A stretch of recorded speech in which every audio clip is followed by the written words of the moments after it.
There is no equivalent because this is insane. It's so insane that if you were to actually explain to people what is going on here, they still have a hard time understanding it. This is the type of shit that is impossible for even like extremely online people to understand, because this is a step beyond that. You got to sometimes see the ops, you know? Sometimes you got to take a good hard look at the ops, okay?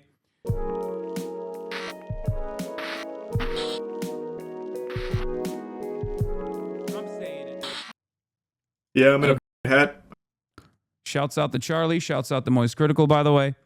Still calling balls or strikes, you know. I'm happy that he's out there doing the damn thing. $1 Million Fan MDF reality show, a show promoted by Livestream Fail, along with several creators from Mythic Talent, has seemingly deleted their Discord, closed their Twitter account, and had the LSF mod delete the promotion. This after one of the creators involved, Extra Emily, claimed she had no idea what she was promoting and did zero research on it. Many had asked her whether this was a scam. The rapid deletion of everything feels like there may indeed have been something nefarious going on here. So let's watch the Charlie video on this 3 days ago. I'm enjoying it. I'm having fun. Now, a buddy of mine just sent me something that I can promise you no one's having fun with except the people that were paid to promote it. Yeah, there's a new video that he uploaded about the Reddit mod as well, which we will watch as well after we watch the Reddit mod. All right, we gotta talk about the top orbiter mod. Okay, Destiny fan and Reddit Livestream Fail moderator Stale 2000 has been removed as the top mod of the subreddit after promoting scam contest $1 Million Fan. He has posted a video demanding legal support from the CEO of Reddit. The full video is 21 minutes long. Hello. And a bunch of people are watching it. We have to talk about this.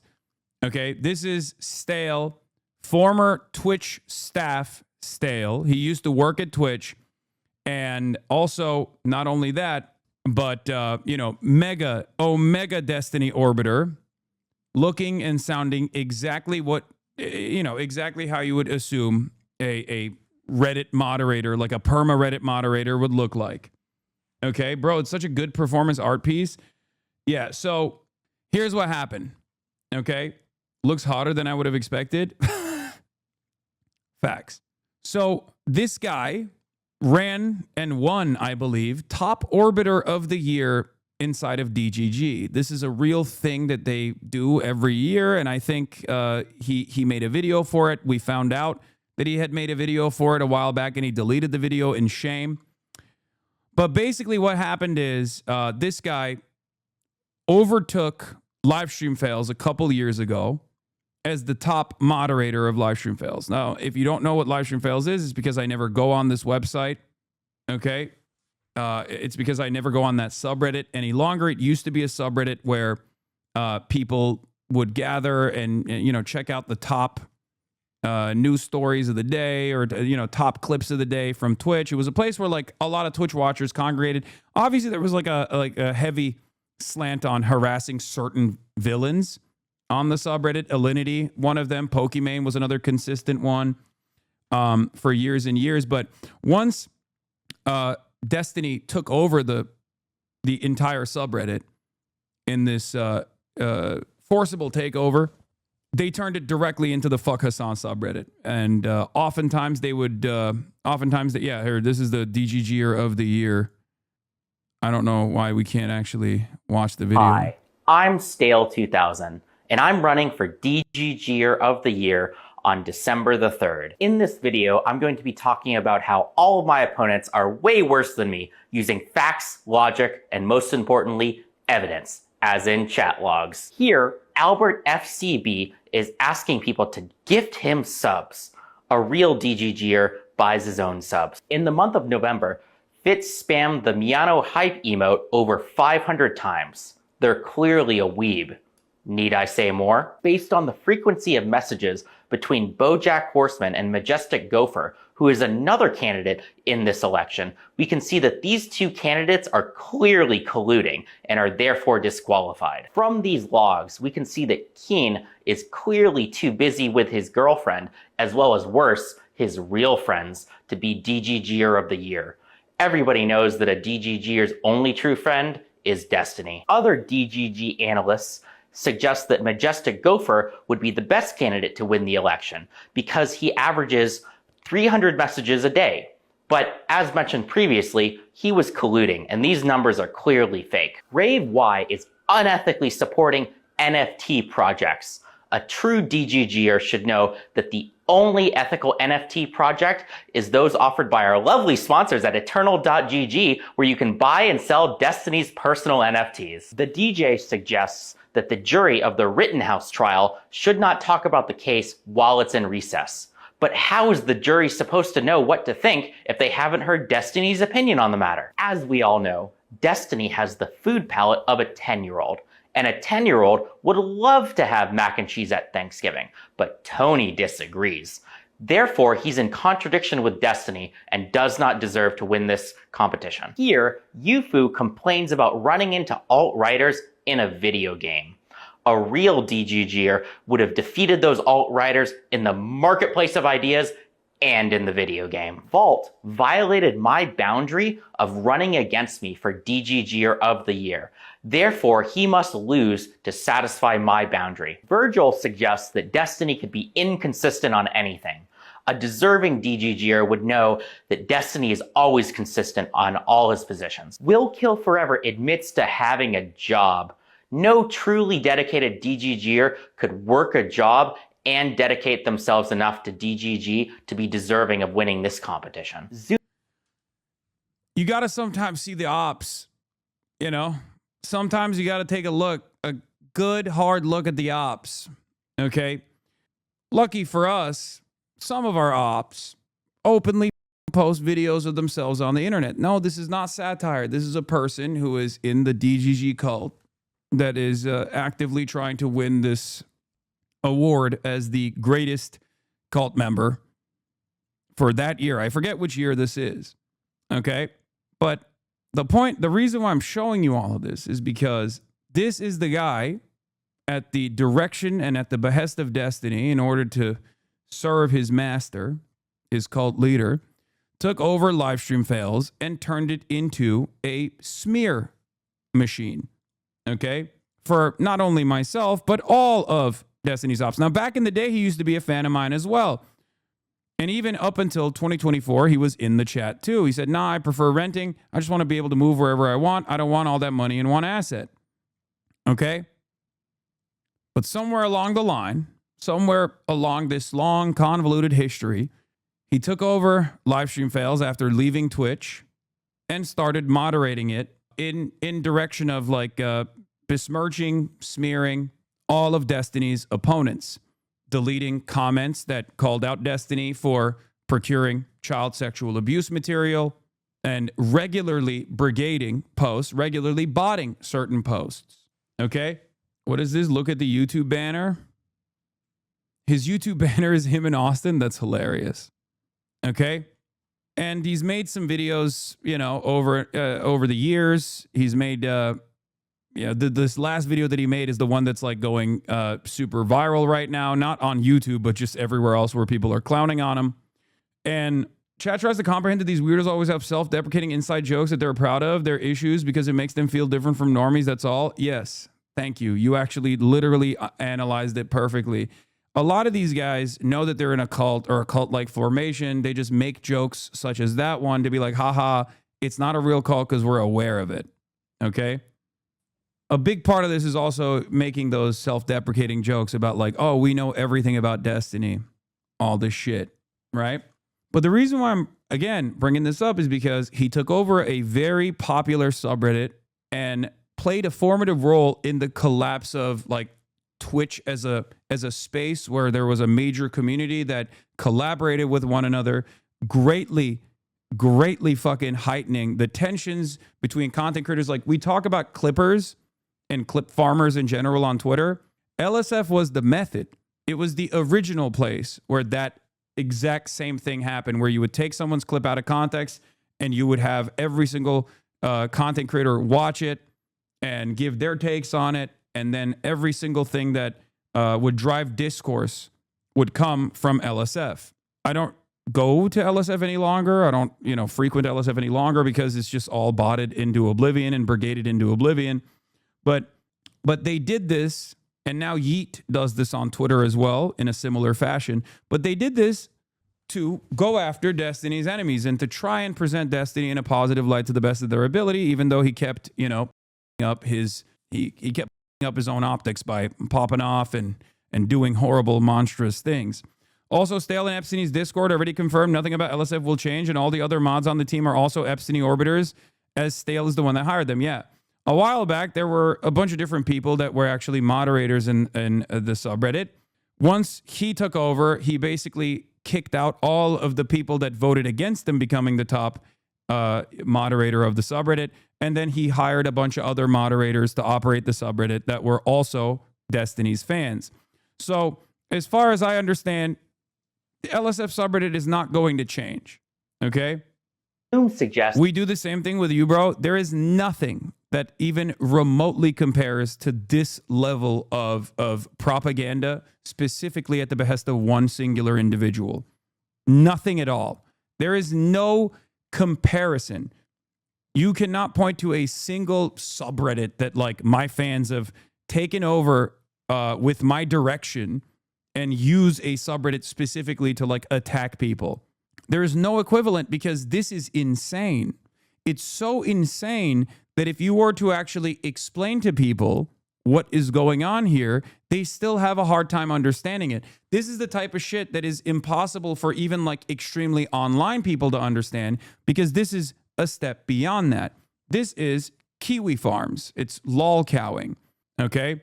For a content creator that actually basically derives most of his content from trying to create oppositional figures and constantly contest them.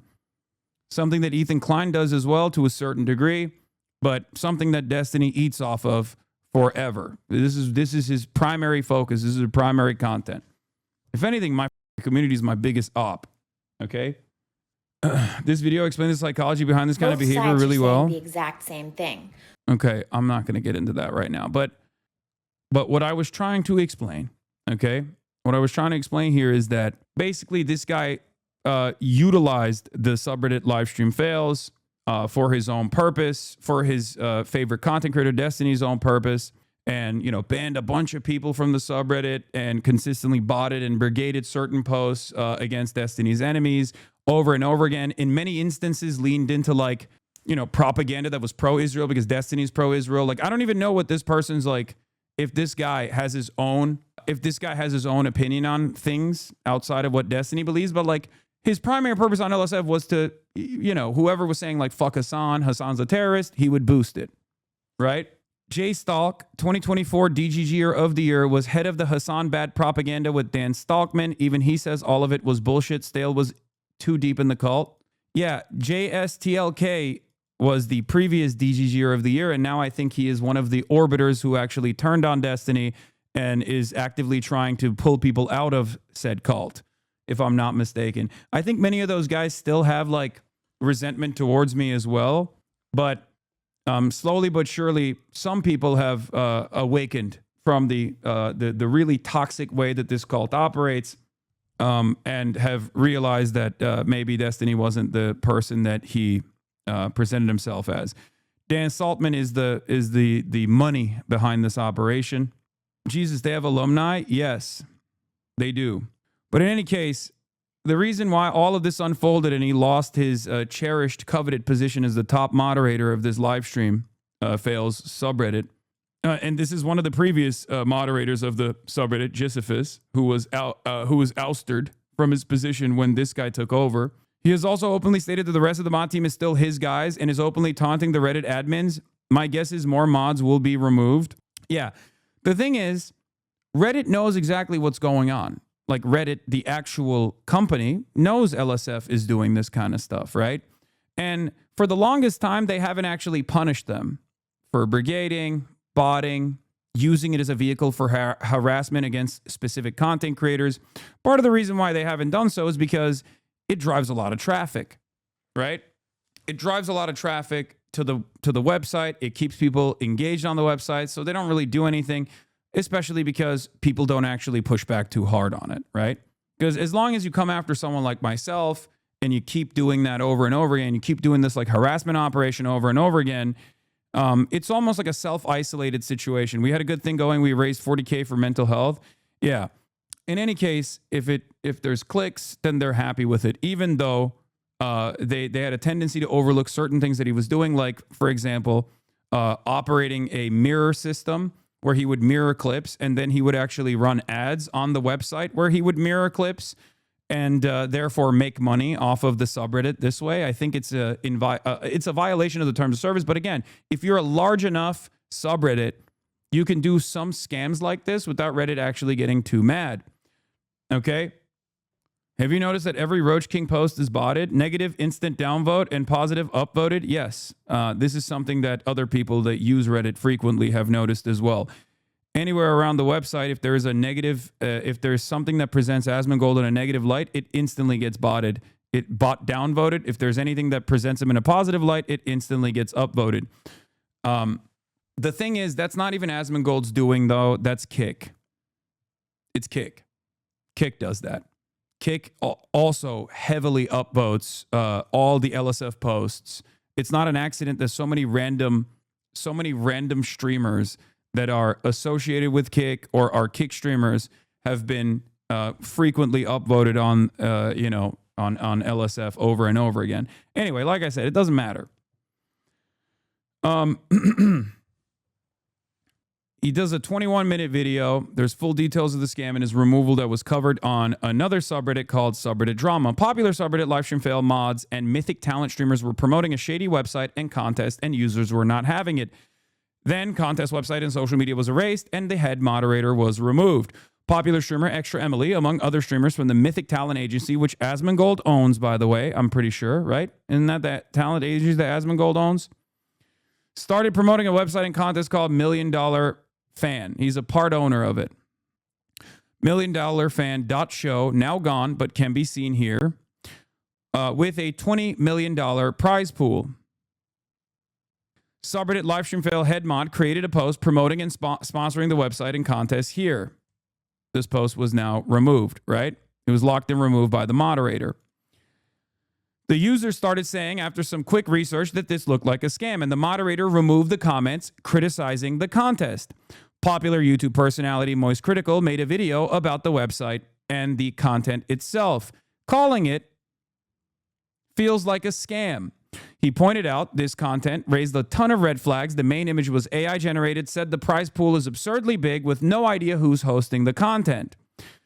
Who's hosting the contest, and the sponsors are mostly unknown or downright fake.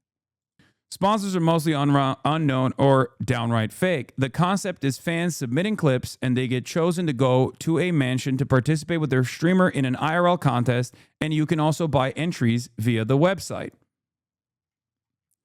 Another post is created in the subreddit where the users criticize Extra Emily and the livestream fail moderators. A few hours later, the website and all social media for the contest were removed or closed without any notice. Okay? Himself. It is called $1 Million Fan. I gotta pee. It is a show which is pitching a $20 million prize pool for what seems to be a load of horseradish. And in case you were wondering, yes, that is an AI mansion on their front page of this contest. At least from everything I can tell, it's an AI-generated mansion, which immediately should let you know that you're dealing with some high-quality content here. No reason not to trust that. I can't believe anybody would be pitched this and actually think it's legitimate. Like, it takes 3 seconds of looking on their website to smell the poop. It is unbelievably foul. Like, there is no world where this happens. To put in perspective that prize number, $20 million, that is significantly more than Mr. Beast's Amazon show and would make it by far the highest grand prize pool in any kind of like reality game show history, pretty much. All for a, what I believe to be terrible concept for a show as well, about streamers' fans submitting clips and then I guess going to a mansion or something. I'm still a little confused because the information they offer is just nonsensical. Like, I feel like I have to be on Fint to even begin to process the words that I'm reading and what is supposed to be a contest. So I want to go through this. I want to really get into the weeds here, because this is mind-bogglingly stupid. This is a special kind of scam that I just can't even picture someone falling for. Yet, Some streamers have publicly promoted it. I'm assuming they were paid to do so by their talent agency, who was approached by whoever's behind the $1 Million Fan Show to do this. So I imagine some people buy into it, which I can't wrap my noodle around that. This is like the Fire Festival of streamer shows, but even more outrageously dumb. They have a streamers section here, and I'm guessing they were all paid to endorse this, and I know in Extra Emily's case, she just had a statement on her stream after her community was letting her know that they believe she had just promoted a scam to them with hawking $1 Million Fan Club. So we'll go over her statement here towards the end of the video. Checking in on the About Us section offers more questions than answers. It's so useless here. You get about as much lore here as you do for the old Urgot League of Legends write-up, where it basically just said Urgot has a dark and mysterious past. So $1 Million Fan is a high-stakes reality television competition built around one simple idea: the fans deserve a seat at the table. Created at the intersection of modern creator culture and large-scale unscripted entertainment, $1 Million Fan brings everyday fans face-to-face with the creators they support, competing together in real-world challenges for life-changing prizes. This is not a meet and greet, and it's not passive fandom. It's participation, pressure, and performance. This feels like it's an AI-generated About Us section. Each season pairs selected fans with major online creators in a fully produced, on-location competition environment. Contestants are tested physically, mentally, and strategically across a series of escalating challenges designed to reward adaptability, teamwork, and resilience. The result is a show that feels authentic, unpredictable, and genuinely earned. $1 Million Fan is produced with the same standards as top-tier television professional crews, rigorous safety protocols, transparent rules, and a clear separation between entertainment and fair competition. No purchase is required to apply or enter. Fan participation pathways are designed to be accessible, compliant, and audience-first. At its core, $1 Million Fan exists to redefine the relationship between creators and their communities. Fans are no longer just viewers, they are competitors. Creators are no longer just personalities, they are teammates. Every moment is rooted in real stakes, real people, and real outcomes. This is reality television built for the internet generation, bigger, bolder, and centered on the people who made creator culture possible in the first place. So who the f*** are you, by the way? This is the About Us section, but you've only told us, like, I guess the elevator pitch on the show. Who is putting this on? How do people fall for this? I mean, if the talent agency is giving money to content creators and they don't give a shit, I decided to be more vocal about free pass on IRL, and my local convenience store owner gave me a big hug and cried today. Thanks for advocacy and helped me wake the f up. Thank you. You're welcome, chatter. I'm proud of you. The site domains were bought a few months ago and only indexed by archivers the day after it launched. They only bought the domain for a year. All of them were registered outside the US, likely EU. Yeah, it's fine. I have a typo on my Twitch. I can't edit it, unfortunately. $20 million coming from? Who is the professional television crew here working on this? Like, this is not providing any actual information about the team behind $1 Million Fan. That should immediately raise some red flags that they're not front-facing with who is even putting this on in the first place or where this prize purse is coming from. Their About Us section is fundamentally just like a high schooler that's cramming for a summer reading book report where they're trying to meet the word count. This should immediately be raising red flags and have you ask. I'm going to be fair and balanced and say something controversial. In the era where so many of the tricksters and con men engage in NFT scams and shitcoins, I like a good deal. I like to see an old-fashioned one, you know? Even if it's being conducted entirely by all of the most repulsive figures online who despise me. I just gotta say, fair is fair. I've said time and time again, I love old-fashioned scams, okay? And this is a more old-fashioned scam, you know? This grimy Reddit moderator loser is doing scams the old-fashioned way, okay? Good old hustle. Good old hustle, baby. Yeah, this 97-year-old grifter still runs scams the old-fashioned way, and I love that. Asking some questions like, why are they not being more forward with who is behind this? Is it the Rockefellers? Like, whose identity are they protecting? The Elusive Man or something from Mass Effect? Like, where is this coming from? Who is putting this on and who is putting this together? This About Us section is nothing but meaningless fluff gobbledygook that doesn't actually answer anything or provide any real valuable information about this production and who's responsible for it. And then when you go further to their partners section, they have like a couple of brands listed here. Their 3 listed affiliates are Malwarebytes, Hide Me, and then that mystery affiliate in the middle there is StubHub. Have to click on it to find that information out. I was a little nervous that I was about to have my identity stolen or something, clicking on a random image from a sketchy website that links me to something outside of it. And their Proud Partners section actually had me laugh out loud, audibly giggling, not just blowing air out of my nose. I literally laughed a hearty ho ho ho like Santa Claus when I saw Livestream Fail is listed as a proud partner of $1 Million Fan. And so I went to the Livestream Fail, and they actually even had a big post announcing this to try and get people to sign up for it. So I guess they're like an official partner of $1 Million Fan. Do you guys want to know another insane thing about this Reddit moderator, by the way? A while back when Destiny got into legal trouble for, filming people that he was having sex with without their consent and filming people that he was having sex with their consent. And then that whole ordeal took place, and then some of the victims sued Destiny. And in the process of that court case, they found out that Destiny had actually procured child sexual abuse material from an underage girl. When all that stuff was happening and everyone was obviously clowning on him for they're calling him a pedophile, calling him a sex pest and stuff like that. This moderator that we were talking about, Stale, right? That moderator realized that it was very difficult for Destiny to find allies on the internet. Okay? And what's so crazy about this is he was so high on the amount of influence that he felt like he commanded because he was the top moderator of Livestream Fails, okay? That he actually tried to find within Destiny's community other content creators that he could hype up by utilizing LSF, okay? Straight up. He was like, I want to find someone in Destiny's community to make famous with Livestream Fails as a mechanism to like promote them. So the person that they went after, the person that he found was some other random content creator, okay?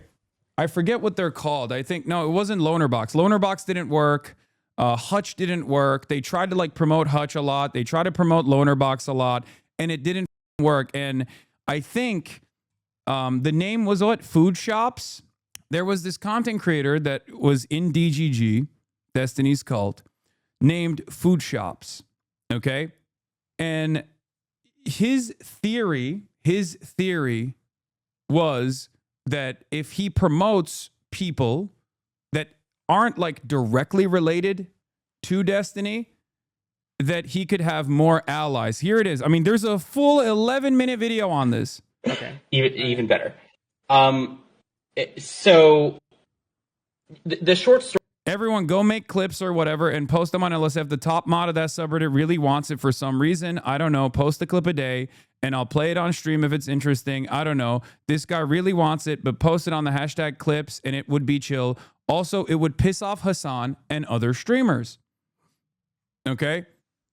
And the reason why they wanted to present this person as like a new content creator was twofold. One, because they wanted to see if they could just like make another popular content creator just off of this subreddit alone, right? And the other reason was because Destiny was running out of orbiters and running out of like content creators that have at least their own organic audiences, because they were all literally attacking him because he all of his orbiters and then them over and, and his orbiters' girlfriends, you know what I mean? Like, he was just a horrible monster, right? To so many of these other people inside of this literal cult, that some of the members of said cult were like, okay, this is a bridge too far, right? How you got haters you don't know about? Oh, dude, come on. I have so many haters that I don't know about. So that was the reason, because he was like, there's too much stink associated with Destiny. We need new people to defend him, okay? We need new people to defend him. So we'll just find someone within the community, prop them up, present them as like new content creators that are not like directly associated with Destiny to defend Destiny on LSF. 117 is when he starts talking about it. So the short story is, I am looking to see if it's possible to like artificially create like a drama champion. And I want to use. No, come on. What? Why? What's up? The short story is like, do you have like clip style content? What I want to do is I want to see if it's possible to like take a streamer and post like a clip a day of like some drama related content to Livestream Fail, and I want to see like what that does. You know, Livestream Fail gets millions of views every day, even for like the small clips. And I don't know, because you were like blowing up in DGG, and so I thought like, okay, the audience would kind of like you, and it's like cool content that's tangential to Destiny, but not Destiny. Basically, I'm trying to diversify the content in Livestream Fail. Did I even remotely exaggerate this, by the way? My summarization is almost verbatim. I mean, I'm paraphrasing what he was saying, but like that guy that we were just looking at, the subreddit owner here, okay? That's the one who's talking to, these are both people in Destiny's cult, and they're talking to one another. You left out details. She is an admitted pedophile. Oh, yeah, I forgot. There's also that as well. Apparently, this person got outed as a pedophile. Yeah. So the guy that, like the person that the subreddit owner was trying to highlight as, in his words, not mine, drama champion, turns out that they were a pedophile, which is, you know, I guess it is what it is. So it didn't really work. It didn't work at all. Not outed, they admitted it. Okay. She self-admitted. Well, it turns out there are ops that I don't even know exist out there, but one thing is a guarantee: they are going to be sex criminals in some variety, some way, shape, or form. This is like the primary driving force behind almost all of my ops. You know, if you exist for a long enough timeline and you're an op of mine, you end up getting into trouble in this way somehow. I don't know why. But in any case, like I said, this is like his theory. He's trying to create like a drama champion in his own words. Tangential to Destiny, but not Destiny. Basically, I'm trying to diversify the content in live stream. I don't get what you're proposing. Are you saying like? Do you have clip style content? I'm proposing your audience makes 30-second clips and posts one clip a day to live stream. No, you don't want to. Is there content like that of me out there? I mean, I guess like whenever I make weird sounds into the microphone, they clip that. But like outside of that, there is. Anyway, so that also didn't work. But the reason why I showed you that is not only because it's like another perfect point of evidence that shows you how this guy operates, right? This guy's stale, how he operates, and how he's using the subreddit for like a very specific purpose. To you know, help Destiny out in whichever ways he can. But the other reason why I showed you this is because it kind of gives you an understanding of what his mentality is, like the God complex that he developed off of like a crumb of influence that he was wielding, I guess. So it was only a matter of time until he got into trouble such as this. So here he is talking about the influence that he wields in Destiny's community, DGG. I don't want to be an influencer. I want to have influence. There's a difference, ... Talking like he's Orochimaru or something in a online group chat that is centered around a cult around one individual content creator who was, you know, been outed for sex crimes. I don't want to be an influencer. Influencers are clowns that dance to their audiences. Instead, I want to have influence. There's a big difference. Bro, I worked at Twitch for 4 years. People there obsess over the subreddit. I have been meeting with executives about LSF. Yes, LSF matters. And yes, people in charge look at it. That's the influence I am talking about. Okay? Like, when we make jokes about like Reddit moderators and how insane like the loser mentality is that moderators have sometimes, like this is This is a person who is living it, okay, in a community that is comprised entirely of people that actually farm karma almost professionally, even though they make no money off of it. This is a very real thing in an unfortunate dark corner of the internet, okay? I like Orochimaru. Why did he compare this incel to him? Yeah, LSF mods are getting paid to promote posts and nobody talks about it. I mean, I don't know if they're also getting paid on top of that, but this has been going on for quite a while is what I'm saying. It was always an influence peddling operation, but obviously he got so full of himself that he took a shot in the dark to make some real money, and it very quickly imploded. And I was reading the comments from like one of the mods there that was talking about it, and it seems like he's completely clueless on what's even going on in regards to this whole thing. So I don't exactly understand their role in this, or like who's pulling the strings there. The puppet master at LSF that's partnering with $1 Million Fan, but the mods don't even seem to be on the same page there and don't have any real answers. Then going to IRL buffs is like going to a barren wasteland. This whole website is completely empty. It's like Squidward going to that room to be all alone. This feels like it's a prototype that was thrown together in like a handful of minutes just for the sole sake of existing on the $1 Million Show site.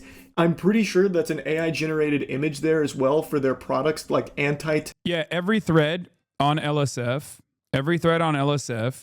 has an auto-stickied post, okay? Stable Ronaldo reacts to Hasan's disappointment in him collabing with Aiden Ross. Dan can't stream. Wonder what Hasan actually likes about Khamenei. Streamer gets threatened. Some real live stream fails. A lot of kick clips as well. Excuse mistakenly confuses Jewish people with the Amish. Asmongold reacts to the Democratic Senator Fetterman defending ICE. Some iShow speed clips. Oh, wow. This is a lot more diverse. A lot more diverse than the last time I went on here, okay? But when you go to the actual clip itself, the post itself, we don't get paid. LSF the virtue signal. What the f-? I love you question mark. Okay. But there is a mirror. And when you click on the mirror, it goes to a different website. And from what I understand, there's ad revenue on this website, if I'm not mistaken. Okay? This is one of the leftover DGGer mods. Ban him. I'm not going to ban him. I don't give a shit if he's in here in the chat or not. LSF the virtue signal. In any case, didn't they used to post only direct clips, links from Twitch on that subreddit before straight up posting videos that could be edited? Yes.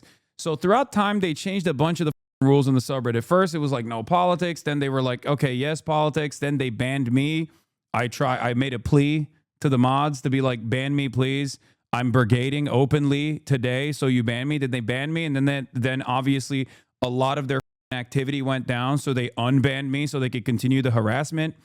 And basically to this day they've never stopped. And ultimately they changed the they changed the rules over and over again. Now you can post edited clips on there, which is why there's so many edited clips. If you recall a while ago, I was talking about the Zoran Mamdani election night because I was confused as to why so many people were coming in here and being like, you know, oh, Zoran owned you, like he hates you, right? And I was like, the fuck are these people talking about? It turns out they edited a clip on LSF and then they bass boosted it to make it seem like I was actually, not invited to the Zoran election victory campaign party. I have a 6-hour stream where I was at the election victory campaign party, and yet everyone that only went to this subreddit got a totally alternative version of events. So there are a lot of people that actually sit there and just look at this kind of stuff and don't do anything else about it. Yeah, Hutch believes he caught Hasan using a shock collar once again. Hutch is like, what, a 300 viewer content creator? 16,000 views. Okay? There was one Asmongold in here. Misgive asked Sneeko for a gambling collab. Extra Emily. XQC promotes. Young Fika stops someone from starting a fire on stream. Hasan says America's far worse than the Iranian government despite the estimates of over 12,000. Like, see, it's stuff like this. It's always stuff like this, right? Dan from Anything Else podcast calls out Extra Emily. You don't get to play dumb. Asmongold finds out how many times Kaya gets to move in a Hasan Piker broadcast. Iranian chatter calls out Hasan Piker for dehumanizing the people of Iran. Hasan proceeds to explain he's the one trying to offer freedom for the Iranian population. Look at this. Anyway, so it's obsessed. It's obsessive. It's crazy. But it is by design, right? Those are all the top posts of just this week. Just this week. So I stopped looking at LSF a while ago, and I think many other streamers also have stopped looking at LSF because of this reason, because it became like a normie repellent trash fire, right? But there are still people who basically use it as an entry point into getting into Reddit r/all, okay? And that's what they still use it as. So these communities, they're not very big, but they are very active, right? They're very passionate and they're very active. But because they're not very big, they have to lean into much larger platforms. So one of the easiest ways to do that is through Reddit, which is endlessly brigadable and very easy to like dominate a conversation around. And a lot of slop tubers actually rely on Reddit. They basically plagiarize Reddit talking points in general for many of their videos. So all the drama tubers, they look at LSF quite a bit, and that's why it ends up forming whatever kind of content they're going to make. But basically, this is what it is. This is how LSF has operated for like the last, I would say, 4 or 5 years. Yeah, top posts this past year, number 1, number 3, number 7, number 13, number 18, number 19, number 20 are all Kaya posts. Number 9 is the fake Zoran party post. I mean, how can you look at this as anything but like a straight up harassment operation? Okay, because if you look at how people reflect on what I'm doing, right? 82,000 upvotes. If you look at like Hasan knows shot dog remote on stream, one Jack Doherty clip, Kaya's positioning throughout the entire day. Hasan takes a picture with Kaya with a fan on the streets in Ireland. Another edited video, by the way. They could have easily just posted a video from my stream, but they posted the video that's edited. Okay, Hasan gets denied VIP seating in Zoran Mamdani election stream. There is literally a time on it.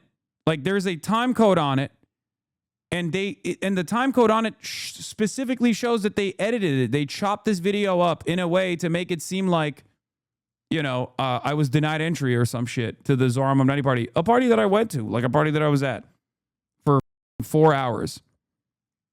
So Amarant's husband, Nick, dresses up as Hasan's dog, Kaya, at TwitchCon.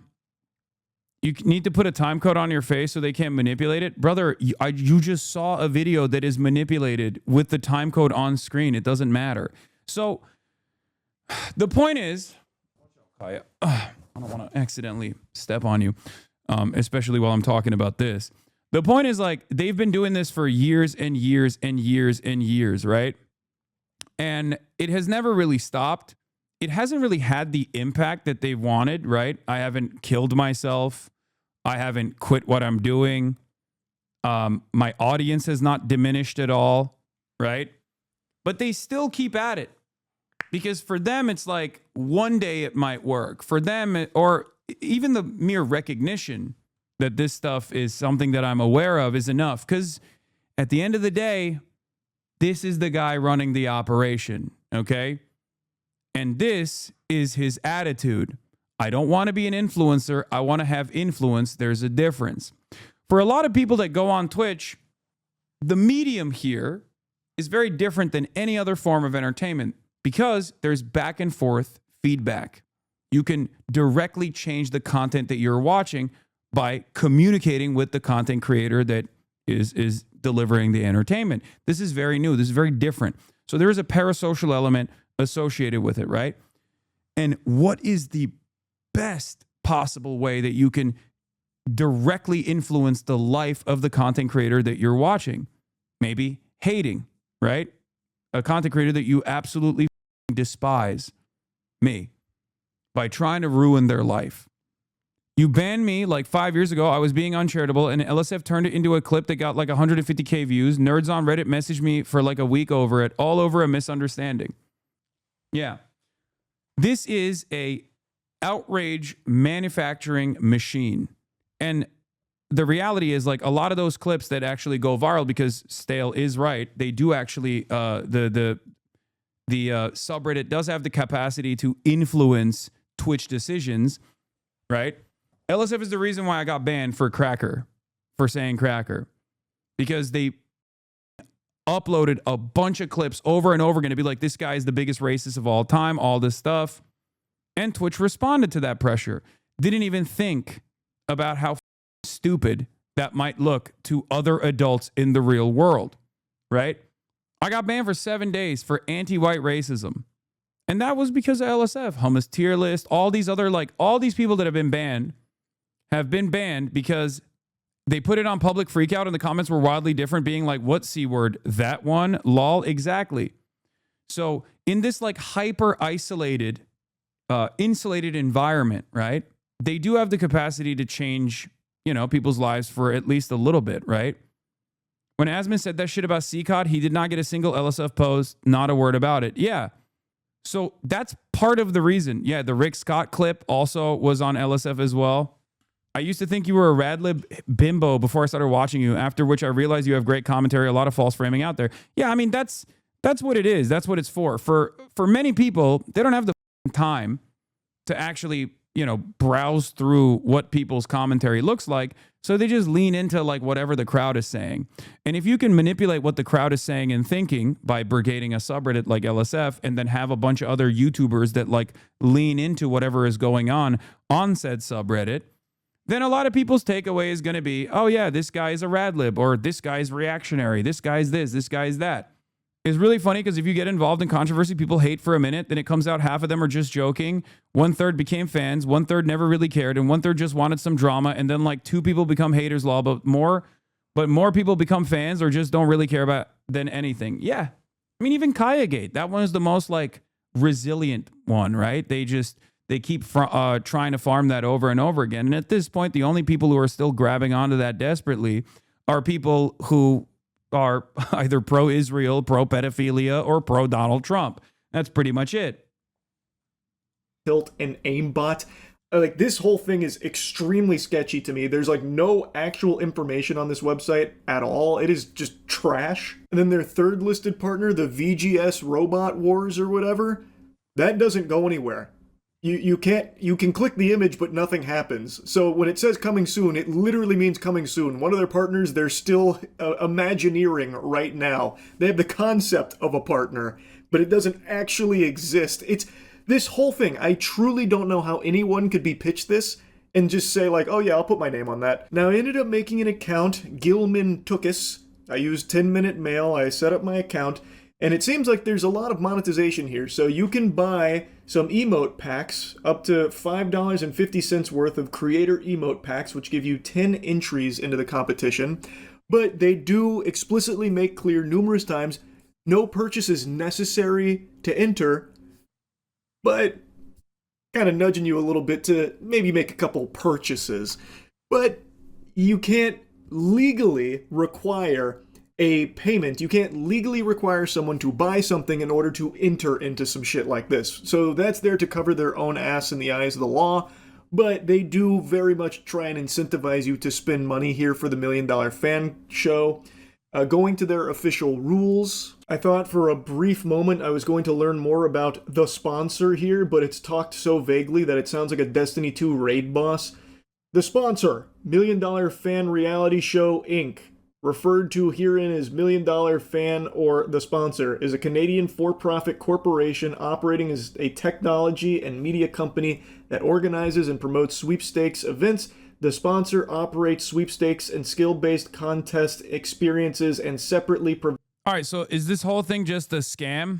Who kind of just protect. Like, he just talks about how this is a scam. Charlie unlocked the new armor slot. Nice bucket hat. How has Emily not lost all of her wealth to a phishing scam yet? He says he's in the bucket hat before I even processed it. So it's a scam, right? We know that already. We know that by the way that they tried to. Defend it, right? Cover their tracks. So A few hours later, website and all social media content or social media for the contest were removed or closed without any notice. X.com, MDF reality show, Instagram page, TikTok page, YouTube page, all of that. MoistCr1tikal has made a follow-up video calling it a scam all along, saying the streamers were probably under the impression that this was Amazon backed, but it turns out maybe it wasn't. Today, the head moderator of LSF was removed by the admins from the subreddit moderation team. Okay? Highlights of comments from the first thread: 20 million grand prize in using AI stock mansion. Shaking my head. Remove comments. How much is the mod team being paid for this collaboration? Hiding comments calling this out for what it is. What? XQC? Why are you adding XQC? Why are you adding XQC in my chat, calling him pathetic for not being a speedrunning champion? It's the wrong chat, chatter. Anyway. This has to be a joke, right? So the sponsors just affiliate links with some supplements, a PC shop, and a subreddit. Where the fuck is the 20 million coming from again? Like, these are all the comments that were deleted, right? Did some digging on this and found a few things that seem worth noting. Legal documents appear to be copied from Omaze, the celebrity sweepstakes company that faced lawsuits and paused U.S. operations in 2023. It's 100% a scam. All of this was deleted. Yeah, XQC L Speedrunner, if he's watching right now.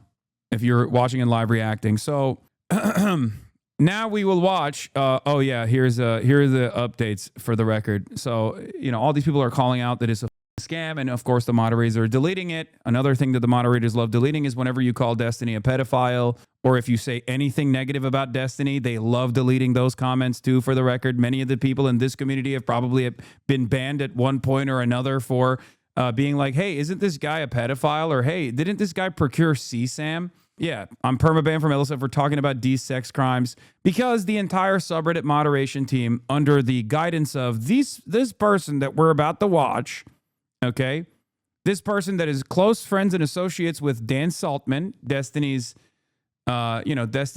money machine, basically, a 60-year-old loser who owns redact.dev. I think one of the last remaining sponsors of the Ethan Klein podcast, H3H3 podcast, okay? Stale 2000, alt username Tarot_card, has previously won streamer Destiny's DGGer of the Year award. He's close friends with both Destiny and Dan Saltman, coordinating to use the subreddit to push clips attacking enemies like Hasan Piker while promoting Destiny. Anyone who talks about this issue without bringing this aspect up most likely doesn't know it, right? They most likely are unaware of it. But now you're aware of it, okay? So without further ado, let's take a look at how he defended himself in this clip. A message to the Reddit CEO, Spez, from r/livestreams moderators, former top mod. Spez, Mr. CEO of Reddit, I hope you have received this public video that I have created and sent to you via your email. If not, I hope anybody who cares about the topic in this video can get this to him in any way that you can. This video is about a topic of deadly seriousness, and that is of Reddit moderation and the state of your platform. But first, some background. I'm Brian, or Stale 2000, or Tarot Card. I was the top moderator of your #1 gaming subreddit, r/livestreamfail, before I was recently removed from that position by the Reddit Code of Conduct team. I became a Reddit moderator for one reason, and that is because I think that Reddit communities and correspondingly its moderators have massive power and influence, and for some reason, nobody seems to notice, care, or take this seriously. Least of all, its moderators or the company. In this video, I will go over why I believe this, and I will also talk about a code of conduct moderation action that was taken against me. This sounds like stupid internet drama, I know, but I'm going to talk about how this is a very clear example about how Reddit's mistakes causes very serious problems to Reddit's community and the company as a whole. I don't know why he just doesn't shave his head. I can't stop. I know this is not the main point, but like, brother, nothing is... You're not fooling anybody. You know what I mean? Like, why don't you just shave it? It's fine. Let it go. Dude, I could change this life, okay? Shave the head, grow the beard. I'll put you on a diet plan. I'll put you on a fitness plan. I swear to God, you will never make a 20-minute video like this ever again. Like, how do you live like this? I don't understand. And it's not even the hair anymore. I'm just talking in general. Like, how do you get to a point in your life where you were working at Twitch and then you became a prominent member of an online sex cult and then decided to become the top moderator of a very popular subreddit, ruin it because, you know, you wanted to make your cult leader feel better about himself by attacking his primary enemies, including, you know, myself, over and over and over again, fail spectacularly throughout the entire process, and then get so big for your own britches that you decide, oh, I can pull a fast one and I can make some money on the side too. I mean, this is my shit. Lose your moderator position, and instead of going, you know what? I have to change everything that led me to this place in my life. Instead of doing that, you doubled down and made the least self-aware video that anyone has ever made. Oh my God, every skill check in your life leading up to this moment, you failed. Like, really? You couldn't roll a nat 20 once? One time? I want to help him, man. I really do. I want to help you, brother. I want to help you. I know you feel like you've been a thorn in my side, but I do actually feel kind of bad. Yes, this guy can be a 7-2. Anyone can. I just don't get it. What happened? There was an announcement related to a live stream related game show called $1 Million Fan. It was basically a game show like Survivor or Big Brother where fans of a streamer compete in different challenges with an influencer or a streamer for various prizes. He was on top. I feel for him. The top mod put respect on it. He was on top. He made it to the peak of Mount Everest, dude. He was commanding legions. He had influence. He didn't want to be an influencer. He wanted to influence the influencers. And he did, a puppet master. But then everything was taken from me. Everything was taken from me. Ah! So when I heard about this, I was very excited. I immediately reached out to the organizers to see if we could set up some sort of a collaboration. I like that you can see his forehead from the motion smoothing filter that he put on himself, but like it still seeps through it. You know what I mean? Immediately reached Anytime out he to moves the his organizers. eyebrows. Why did he do this? Like, why? Like, these two things don't make sense, right? If you're going to go with that haircut, you can't also be aware of your looks to a certain degree that you were like using the skin smoothing filter, right? Like you're throwing me up, dude. I just don't even understand. Like, what is it? Do you care about the way you look and the way you're presenting yourself, or do you not care about the way you look and the way you present yourself? I just don't understand. Throw me in for a loop. Is that the word? I don't even know. I've lost the capacity to speak the English language after watching this video. Moderators being paid, basically none of anything like that. Just fun, cool stuff for. He's baby maxing.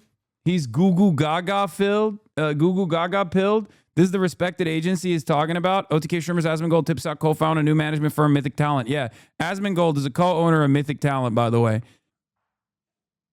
Yeah, this guy. I'm 35, but looks like 17. 6.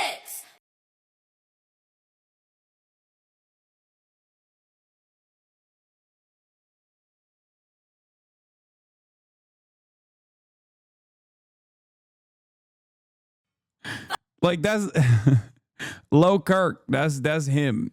Like, where the video? I lost it. I have so many goddamn tabs open. Okay. But yeah, there's a reason why I gave you all this background, so you understand that, like, he is absolutely not joking. Like, to the this subreddit, is him. how awesome.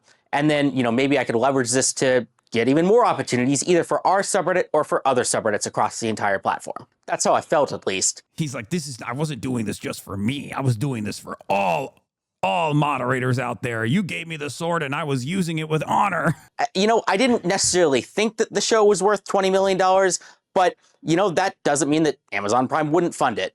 And, if LSF was involved, maybe it would actually succeed. Maybe my involvement alone could make the $20 million kind of investment worth it. Who knows? At least that's what I thought. My theory is that Reddit doesn't actually care about the scam shit like that gets promoted every day. They just wanted to get rid of a dude that's responsible for turning a major subreddit into a brigading machine that's liable to lawsuits.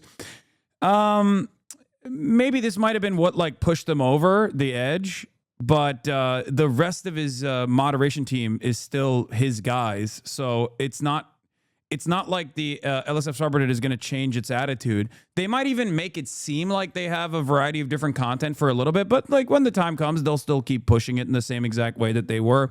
Because I need you to understand something, okay? A guy who is this crazy doesn't just magically go away, and this kind of craziness doesn't happen overnight. This is like a byproduct of being in a sex cult for an extended period of time, okay? So all of the other little loyal soldiers that he has at his disposal that are still operating the subreddit are also just as insane. Like, there's no shot that these guys are going to go, all right, you know what? We're going to turn LSF back into what it was. We're just going to have like a diversity of different content. It's not going to be a hate farm for whoever our favorite content creator Destiny's enemies are. It's not. There's no shot that it will stay the old LSF, even if it turned into like the old LSF for like 1 week. They are already banning any posts about the stale video. Nothing is changing. What? This is a totally separate. Oh, thank you. They're doing a cleanup job for the old mod, even though they said that they were gonna, take a new direction here. Yeah, it's not happening. It's not happening at all. I mean, it makes sense. Seeing if kind of the whole thing was a scam or not. And what I can tell you, for those who, may not believe that, for most moderators, I'm a highly paid software engineer working in San Francisco. I do not need to take a couple $1,000 bribes from, random internet scams, okay? I was doing this because I legitimately, care about the subreddit, and that's why I spend my time on it. I thought it'd be kind of cool events for the sub. I'm talking about this and kind of the deleted comments because this is apparently some... Bro, that makes it more... I don't even know if I believe that. That is the most unbelievable thing he said. This has a job in this economy? God damn. It's the most jobless... How do you have a job and just still have the most jobless thing that you're doing on the internet? How is that even possible? Mate Feed Art, thank you for the 100. Double 100 train, send it. Oh shit, double 100 train, thank you. Big no-no in the Reddit TOS or something, or maybe it's like an unspoken rule where if you're involved in some sort of promotion and it ends up not working out or ends up being a scam or something, if you have deleted comments that have accused it of being a scam, well that, shows a cover-up or some way. It shows malice. It does. What do you mean? Of course it shows malice. And this is not the only thing he's done this for. He's been doing this for years over Destiny. He's been doing this for years. Anytime you say anything about Destiny that's like negative, if you talk about his like active court case, he would yeet you into existence. Remember, this is r/live stream fail. Okay. Obviously, we don't place a lot of, we don't place a lot of emphasis or importance on random subreddits, but it's not r/destiny. You know what I mean? It's not like to the average onlooker. They just think it's just a live stream fail subreddit. Yeeted out of existence. Yes. Sorry. Normal people go there and they don't think that the most online person, the weirdest person on the planet, is operating it for his own like personal sex cult. This is low-key kind of like Falun Gong. You know what I mean? When you watch Shen Yun and you're like, oh, how wonderful, 5,000 years of China.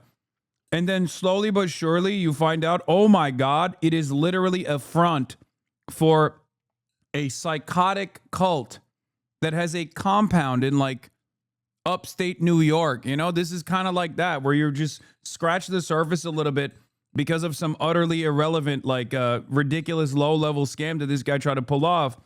And then you look at it a little bit more and you're like, what the was this? What is happening here? What have they been doing? Now, obviously, it doesn't really matter because it is, at the end of the day, it is like a low-level scheme to try and fail to disparage the reputation, tarnish the reputation of, like, you know, your favorite content creator's like biggest op or something. Like, who gives a shit, right? The reason why I get annoyed with it is because it has like political implications. As I've said over and over again, a lot of random people tune into this subreddit. And if the only thing they're seeing is fuck Hasan and you're a normie, you eventually go, who's another content creator out there that's doing politics? And they arrive at Asmongold. And they slowly but surely become Asmongold pilled and become right-wing demons on the internet. This is precisely what I was talking about for the past couple of years when these dumb were actively coming after me, basically creating a void, creating a market for someone who was like, well, you know, everyone hates this guy. He must be bad. Let me go look for someone else. Okay, well, that someone else is Asmongold. Especially because he was filling the need as a top political content creator. You create the market demand for fuck Hasan content, and he was fulfilling that market demand. And because I'm left-wing, of course, the person who is going to fulfill that market demand is going to be a right-winger. What the did you expect? This is part of the reason why Asmongold blew up. Not only because he's obviously a rapacious grifter who has no interest in real politics or policy at all, which gives him almost a superpower, but, you know, also because he was my primary op on Twitch. They kept saying, why is nobody opposing Hasan? And Asmongold was right there opposing me every day. Well, there you have it. You got your guy that's opposing Hasan. Have fun. That's not the first right-wing shithead that you have actually promoted and created, by the way. Nick Fuentes is another one.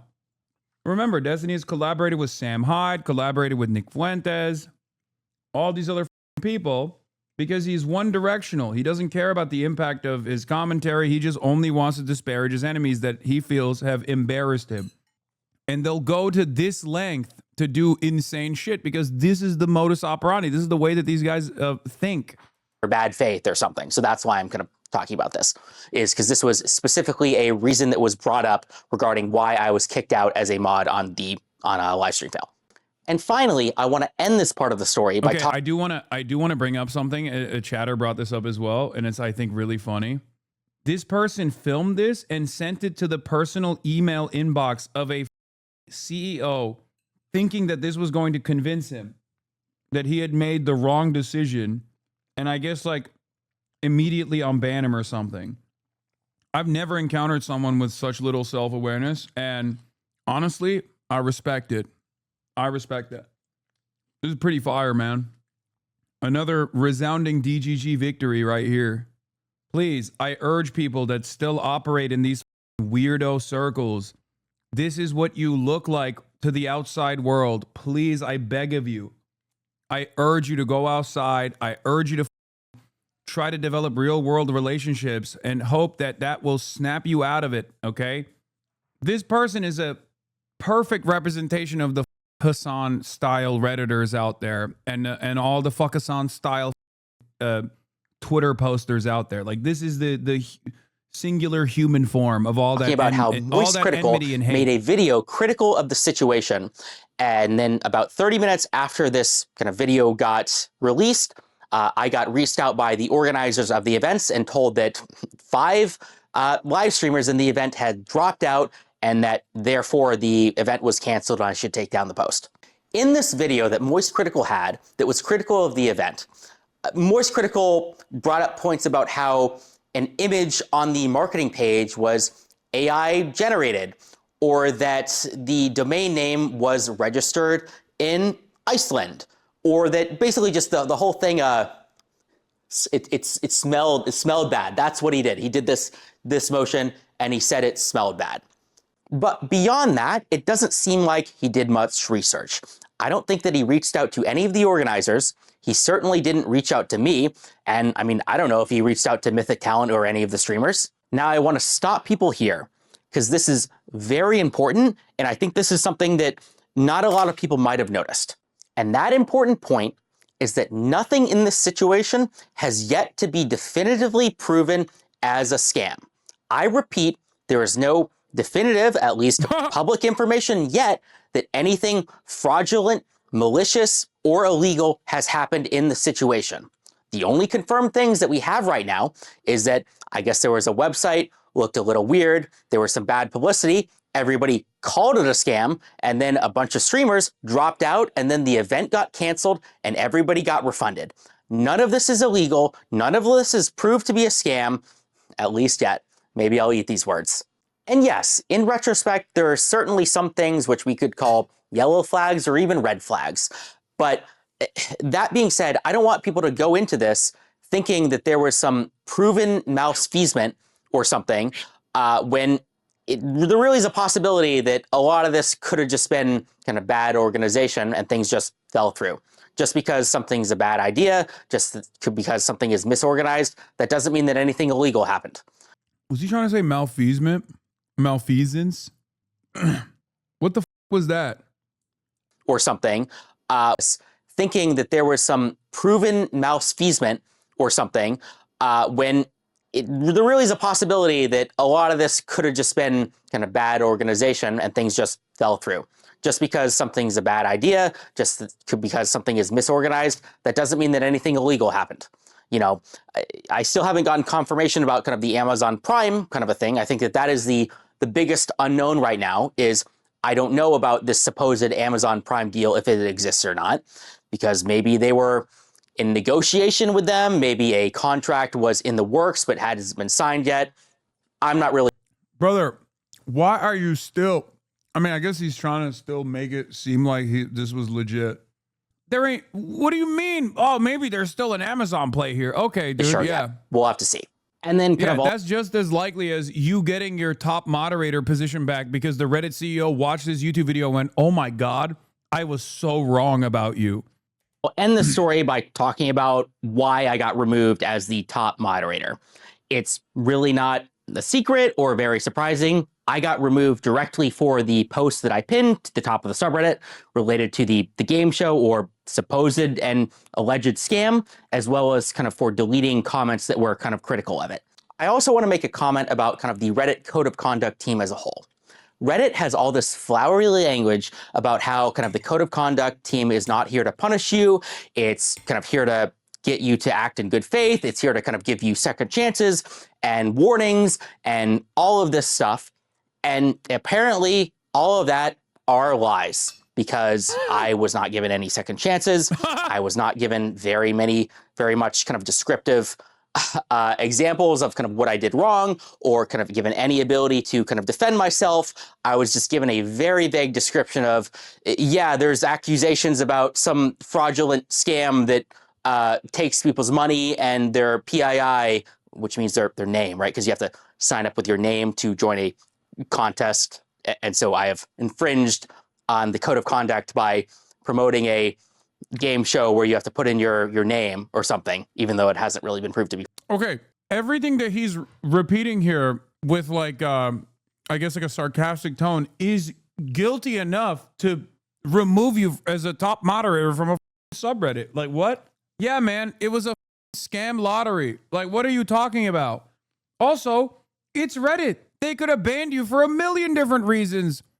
They could have banned you for the endless brigading and harassment that LSF has been doing to me and every other person to the left of your favorite content creator, Destiny, for like the last 3 years. They know that shit. You think on the back end they don't have access to how quickly those sorts of edited posts get 3,000 upvotes, always uploaded in the morning and our time, always uploaded in European nighttime, and instantly in the first 30 minutes gets 3K upvotes? You think Reddit doesn't know when a post is being botted into oblivion or brigaded into oblivion? They didn't even ban you off the platform. Why are you complaining? It's really funny if they actually ban him permanently off the platform and all of his other sock accounts too, because he did this video. Fraudulent yet. And so it's a little disappointing. Now, here's the most important part of the video, Spez. This is a direct message to you and only you. I want to talk about how this whole situation is a direct result of the lack of support that Reddit, the company, gives to its moderators. Yeah, I did the partnership. Yeah, I didn't look into this as much as I should, and I trusted kind of agencies and live streamers when I should not have. And I did delete comments, which I thought would have been borderline defamatory if the situation wasn't, I guess, a scam, even though it technically hasn't been proven to be a scam yet. But despite all of that, there are still massive kind of like problems at Reddit, the company, due to the lack of support that caused this. But right before This, I think, is one of the best examples of what happens when you're in the Destiny cult too. You think you can like argue yourself out of every situation. Like, these guys genuinely think like, if I actually unlock logic and reasoning here, everyone else is going to listen to what I have to say and think I'm brilliant and then apologize to me. And you know, I will own you. I will have owned you in the marketplace of ideas. It's like, bro, you're talking to the Reddit CEO in perhaps the most embarrassing format you possibly could about shit that the average person doesn't care about at all. It's crazy. Reddit lies. Reddit moderators should be treated like celebrities. Oh, stop. I go into the specific reasons of how this happened, I want to talk about why this matters in the first place. And this matters because Reddit moderators have power. They have influence. If you are one of the people who is joking about like internet janitor duties or whatever, I'm sorry to tell you, it's funny jokes, but I will ban you. If you joke about that, I will ban you. I will ban you from my subreddit. Well, I can't ban you off of LSF yet, but any longer, but I will ban you. You are wrong. Reddit moderation does matter. Reddit moderators have control over millions of impressions per day, and nobody seems to notice or care. Let's just talk about LSF. Think of all the streamer careers that have been created because of LSF. Think about the even larger number of streamer careers that have been destroyed because of LSF, because some clip.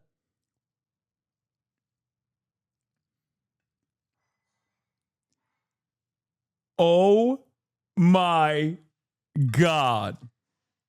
Oh my God. He admitted. He admitted. Fuck. And even then, it's like not. I mean, this is written like a manifesto, but like even then, it's a clown behavior. He's like, I've been using my power to destroy careers. It's like, okay. Okay, buddy. Went viral about of careers that have been created because of LSF.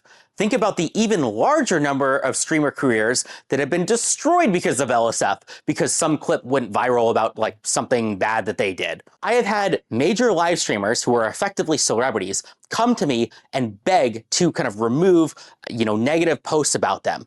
An even crazier story is the time when some Twitch employees found me in person and borderline begged me to make sure LSF is not used to destroy the multi.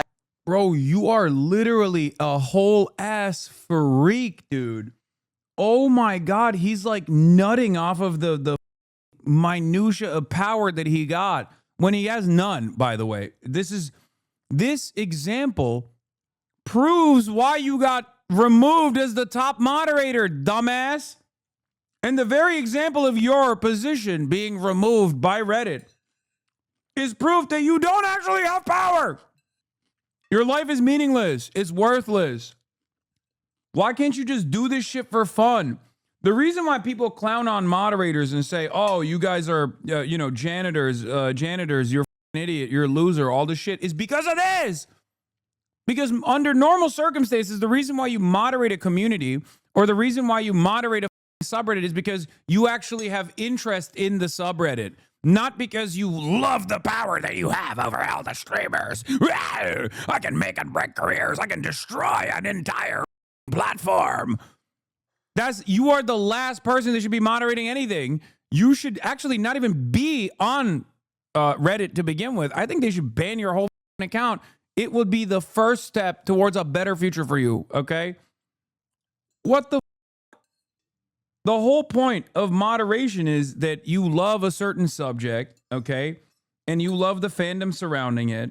And then you engage with it in order to have like better discussions around it. Like that's the reason why this concept started. Okay? That is what is supposed to happen. That's the normal thing that you do. You have a job, and as for fun on the side, you do this thing because you care about the community that you're a part of. You have basically openly admitted that you tried to abuse your position every step of the way. What? Be careful telling a Reddit mod you hope they get banned is like making a death threat to a normie. No, this is the first time someone has ever made a life threat.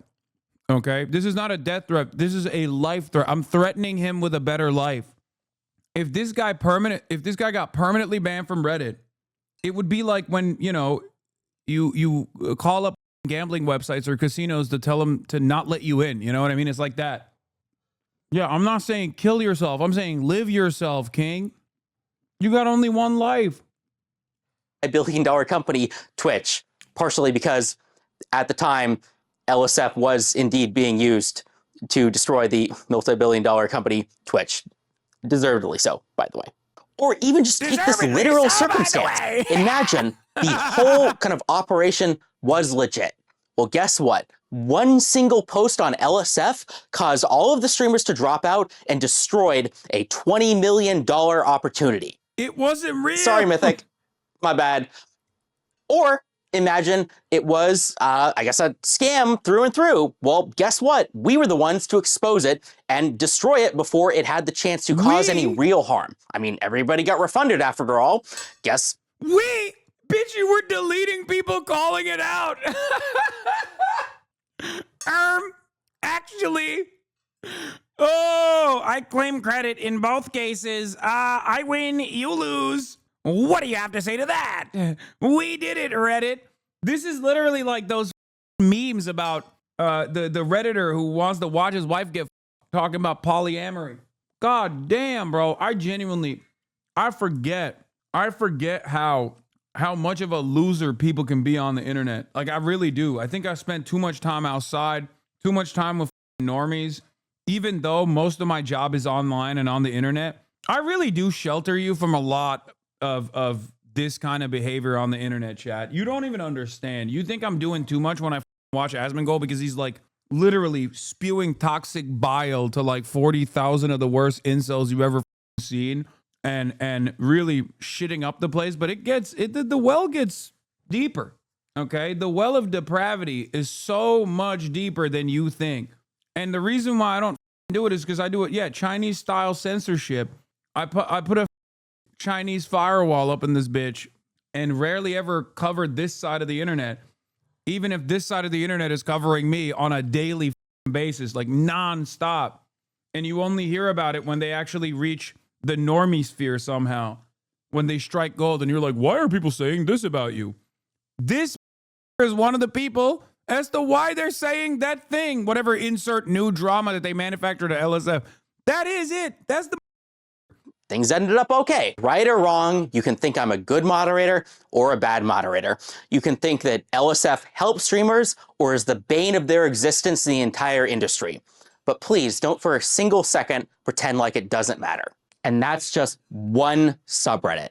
Now back to me. I was one of your most passionate users. I was in the Reddit partnership program from the start. I took advantage of every opportunity that I could. I had meetings with kind of the Reddit community managers. I begged them for help and kind of partnership opportunities at every chance that I could. And I was blown off every single time. I got nothing out of it. The community managers never helped me. As, nice as the guy was, I think he had basically no power to help me. I was one of the only moderators out there who tried to grow my community, who had any ambition, who tried to work with the company or help other subreddits or help the company that a whole, and it didn't matter. I failed, and it failed because of how mismanaged and how little support Reddit, the company, gives to moderators. So let's circle back. Let's go back to the moderation situation. This is a very key important point, so please pay attention. None of this would have happened. I saw one comment in here that I need to highlight. Someone went, my God, what has Reddit done? Yep. That's the takeaway that he thought we would be having right now. How could Reddit let go of such a valuable unpaid moderator of the mass harassment and cyber stalking and women subreddit. What? That's been used like a fleshlight for kick.com for like the last 2 years. How could this have happened? We must bring him back right now. If I had gotten support from Reddit. Do you think that I want to be the guy like going out, like messaging random people in Discords and LinkedIn's and trying to figure out kind of these partnerships? I don't. This is not my job. I am not qualified to do any of this. I am not a lawyer. I cannot read contracts to know what I should do or I should not do. I just want to like grow my subreddit, have a big vision, and I don't want to deal with this. At the end of the day, I'm a random nobody who got lucky. Wait, what got edited? What got edited? Was that in the original?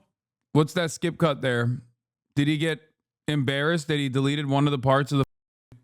He started crying. This feller has beautiful lips. I can't get over how moist his lips are. Everything about this is so bad. He started crying. Bro, Reddit pulled a Maduro style operation on him, dude. They came in with the special forces and just kidnapped his ass. And just like with Maduro, Delcy Rodriguez is still running the show. His guys are still in command, but he's mad that he lost the power. Took over one of your largest gaming subreddits on the platform because I won a stupid game of like Reddit mod politics. But apparently, I'm the only person out there who understands the potential that Reddit has. If Reddit had offered me partnerships, if Reddit had pipelines to connect with kind of major companies, if Reddit had lawyers. By the way, this is why I say like, sometimes people think I'm being harsh when I say like, oh, dude, without like the hatred that you have for me motivating you to continue living, like you probably would have killed yourself. Like, I'm talking about a guy like this. I want you to visualize this creature every time someone comes in and goes, Hasan, you are so stupid. Your argument is puerile. You have made 0 arguments. Asmongold mugs you. Asmongold. D was on stream raging at Charlie defending this mod. No, this is not this mod. This is his mod. He lost his #1 soldier that was running LSF for him. That were help. Guess his age, 43, or maybe it's one of those guys that's like he looks 40, but he's actually like 35. This is only 1 year older than me.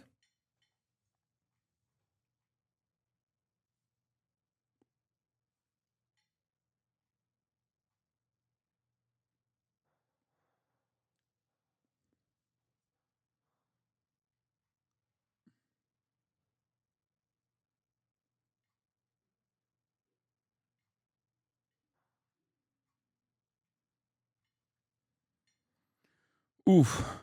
Me like reading over these contracts, reading over these agreements, none of these very real mistakes that I made would have happened. And before you say it, I'm sure there's some employee at Reddit, the company, that says like, oh yeah, we do that. That's my job. It's over here.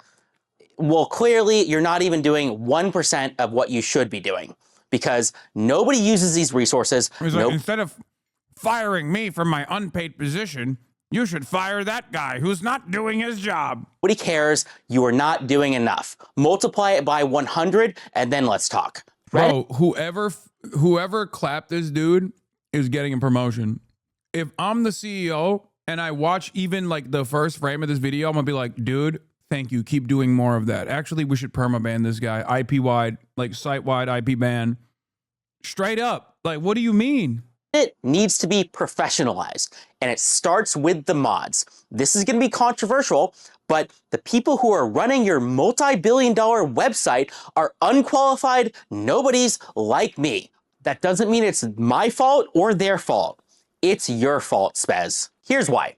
The controversial solution is just get rid of the bad mods with better mods or paid mods or do takeovers or more rules or something like that. But there are better solutions. You can train them. You can give mods infrastructure or pipelines or resources or real kind of material support and treat them as if they have the actual power and influence that they actually have, and so communities can rise to the heights they truly could. And the Reddit moderator partner program is not it. Reddit moderators do not need one call with like one guy a month, as nice as he is, love you, Pablo, who has no power and no ability to affect anything. Oh no, Pablo's getting fired, bro. Or maybe they're going to actually give Pablo a raise too, to be like, damn, bro, you were dealing with this for like the last couple of years.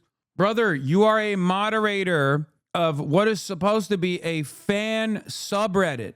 Okay. Why is this? Oh my God. The reason why people clown on people like this is because, well, he's not a moderator. I apologize. Ex-moderator. It's supposed to be voluntary and it's supposed to be for fun.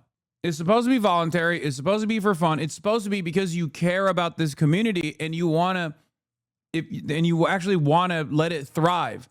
You have very clearly talked about how much power you have and how much influence you command over content creators that I hate. I can make or break people. It's like, well, first of all, you can't, because let's be real, okay? Maybe it's not the same for other content creators. I'm sure there have been people who've cut their careers short because of like the negative attention they got from like LSF or other places. But these have been trying to get me killed, deplatformed, or at the very least prosecuted, okay, in that order. Because being deplatformed is worse than being prosecuted by the federal government. Anyway, for the last like 4 years. So obviously, it hasn't been that successful, you know? It's just a base-boosted, more normie-facing version of Kiwi Farms. That's all this is.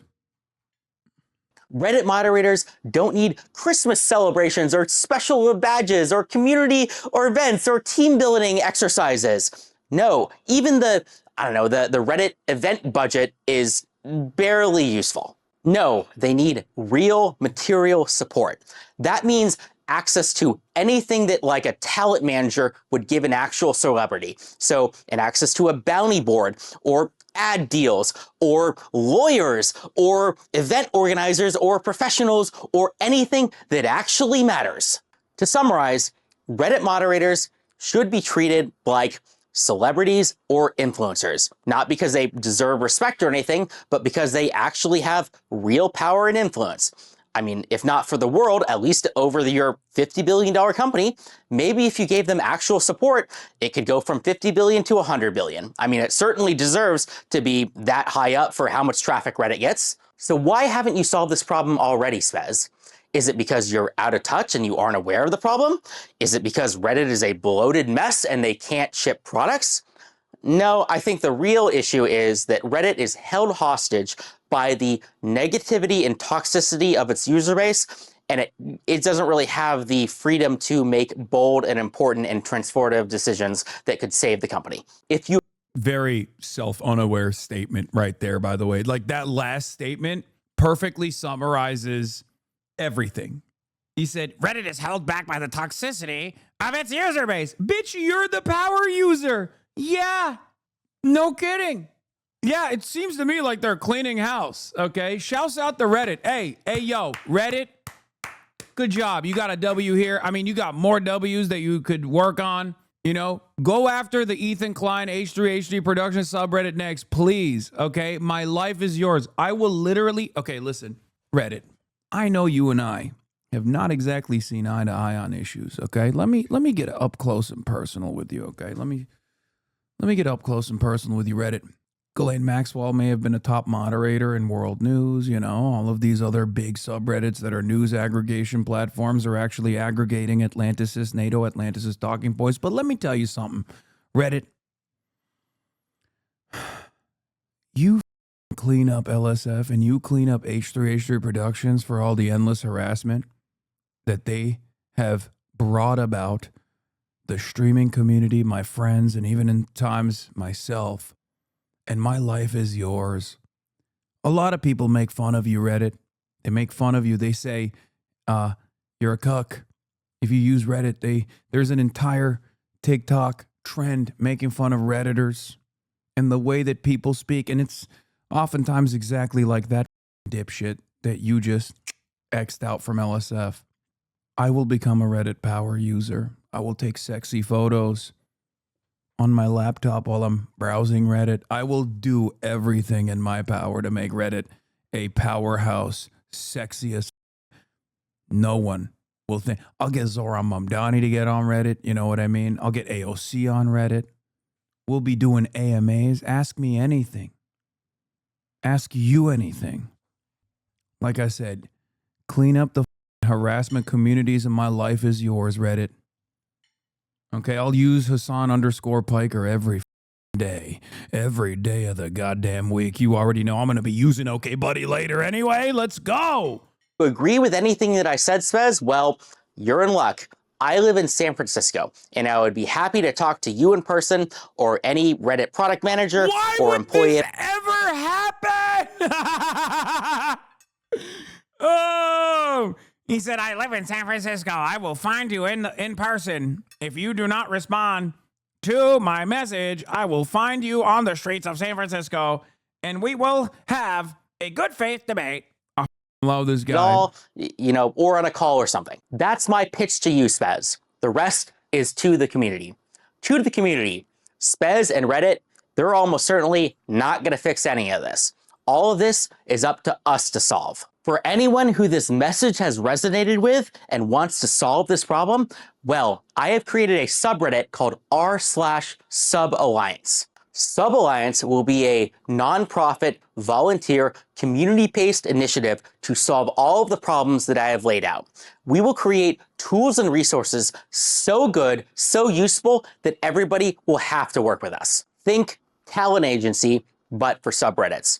You have the big ideas, you have the vision, you have the crazy cool things that you want to do, and we handle the logistics. Materially, that means connections to major companies, partnerships, doing AMAs, running events, doing mod recruitment, cross-collaboration with other relevant subreddits, that kind of stuff.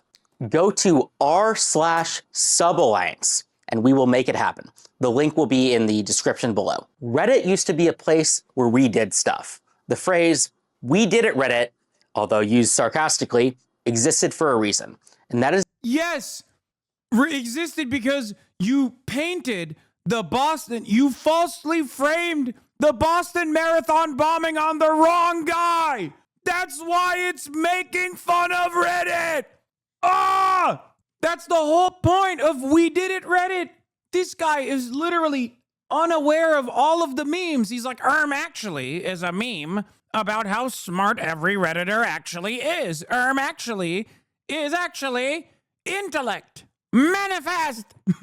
No, they're clowning on you because you're taking yourself too seriously. What the It's sad because he's basically calling them out about how they're profiting off of mod labor, but he boils it down to wanting more power and influence instead of means to live off of. No, he has a job. As far as if we can believe it. He has a job. He has a job. He has a job. He has an actual job.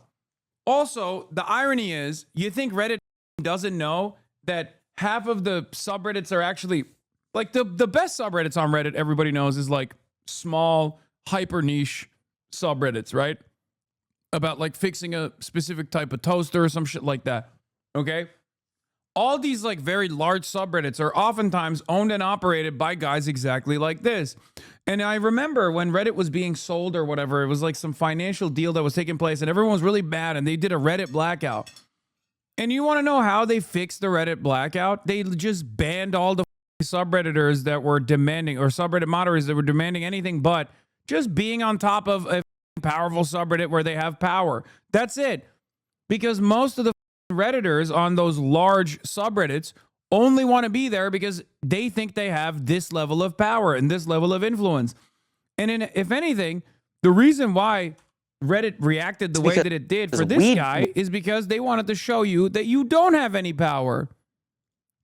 Yeah, buddy, I'm sure Reddit will be reaching out soon. Looks exactly what a Reddit moderator is supposed to look like. Oh my God, this is the most embarrassing shit I've ever seen. Blood that comb over is fooling nobody. I cannot believe that he just went through all of this. I don't understand what Boston bombing. Explain, please. When the Boston Marathon bombing happened many, many years ago, Redditors thought that they found who was actually responsible for it. It turns out it was just a totally random guy that they decided was the terrorist associated with the Boston Marathon bombing. His life was ruined. For most people, This guy's also a neo-Nazi shithead now, by the way. So I don't know. I'm pretty sure. Maybe he's gotten normal as of late. But yeah, wavy web surf or whatever. All these like pedophile neo-Nazi Sam Hyde fans. You got to see this. Oh my God, he has a sub-alliance. That was possibly one of the most embarrassing videos I've ever watched in my entire life. I don't know why you thought it was a good idea to share that shit. Second coming of the r/anti-work Fox News interview, but without a hostile interviewer. Redditors assemble. Lol. Do anyone here unemployed? Oh, God.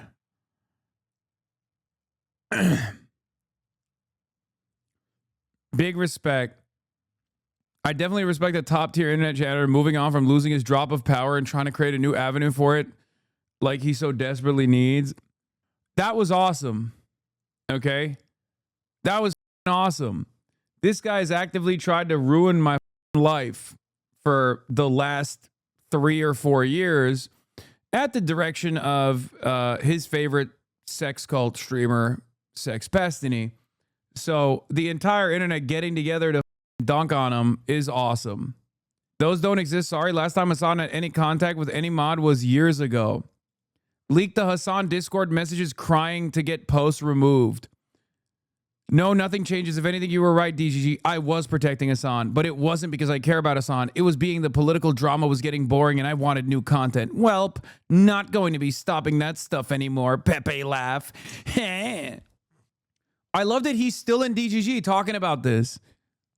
And instead of all of the weirdos in that community being like, dog, what the hell are you doing? You are like, this is embarrassing.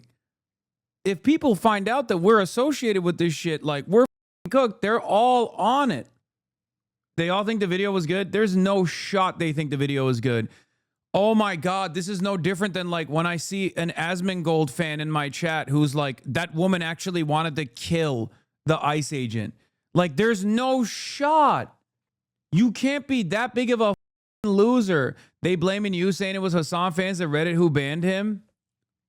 Yes, it's true. It was my fans at Reddit that banned this guy, especially because, you know, they allowed very clearly for this community to try and actively get me deplatformed or banned or be at the center of a controversy every week that they manufactured over there. They knew all of that, but my fans were my biggest ops all along. They were letting it happen.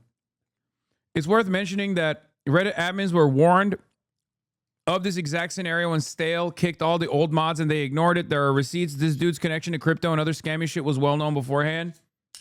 Bro, it is crazy to me that this guy basically self-flagellated. He basically lit himself on fire, self-immolated in front of thousands of people, if not millions, because Charlie is dunking on him too. And he still thinks it's my fault. Brother, you have to snap out of it. It is the community that you're a part of that makes you feel like everything in your life that's going wrong is because of me. I literally have nothing to do with this. You're doing this on your own. It's the same thing that your cult father does, okay? Oh, am I being sued because I filmed having sex with someone and then leaked it to a bunch of other people, including a minor? Oh, this must be Hasan's fault. It's like, no, dude, you did it on your own. And the same goes for all your fans. You guys have created this insane world where you think like I'm responsible for any horrible thing that happens to you. I genuinely don't know why. I will never be able to figure it out. I wish I had that level of power, prominence, and influence and had the tenacity to go after my haters in the same way that they go after me with regular frequency. Okay, I wish I was actually taking the revenge, but when I turn this shit off, I don't tune into anything. Okay, I go watch anime, I masturbate. Okay, it blows my mind that these guys think that I'm engineering all of their own demise. Not in that order. I'm saying like I jerk off before I go to sleep. I don't masturbate to anime. I've tried before, it didn't work. I didn't like it. It's just strange. I've talked about it before. I've tried to beat off to like a hentai thing, and it was weird because it's like, you know, when they do the X-ray vision, like that's too clinical. It just like takes me out of it. Also, the women's boobs are far too large. I don't understand. It just doesn't make any sense. Why are the boobs so large. They're so bulbous. I feel like the dudes are always so skinny. Like the dudes are so tiny and the ladies are so thick and their boobs are so large that it feels like the dude is going to get sucked into the woman's pussy every time. And then also on top of that, they do the x-ray vision where they show you like the penis insertion from the most clinical way you've ever seen it, where it's like, am I supposed to learn about how a penis and a vagina works? Like, what the fuck are we doing? I never agree with you on anything more. Yeah, like I've tried. It's just I can't do it. I don't like anime porn. Would you watch? I need to avoid this. Oh my god, guys, stop it. I don't even know. All right, let's watch Charlie. Moderator just made a video directly speaking to and tugging on the heartstrings of the CEO of Reddit.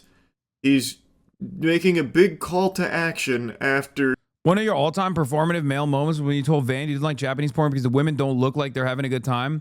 Mallory Blair, I don't think you've been in here before. As a person who like doesn't have any issues talking about sex work, talking about porn, I've dated porn stars.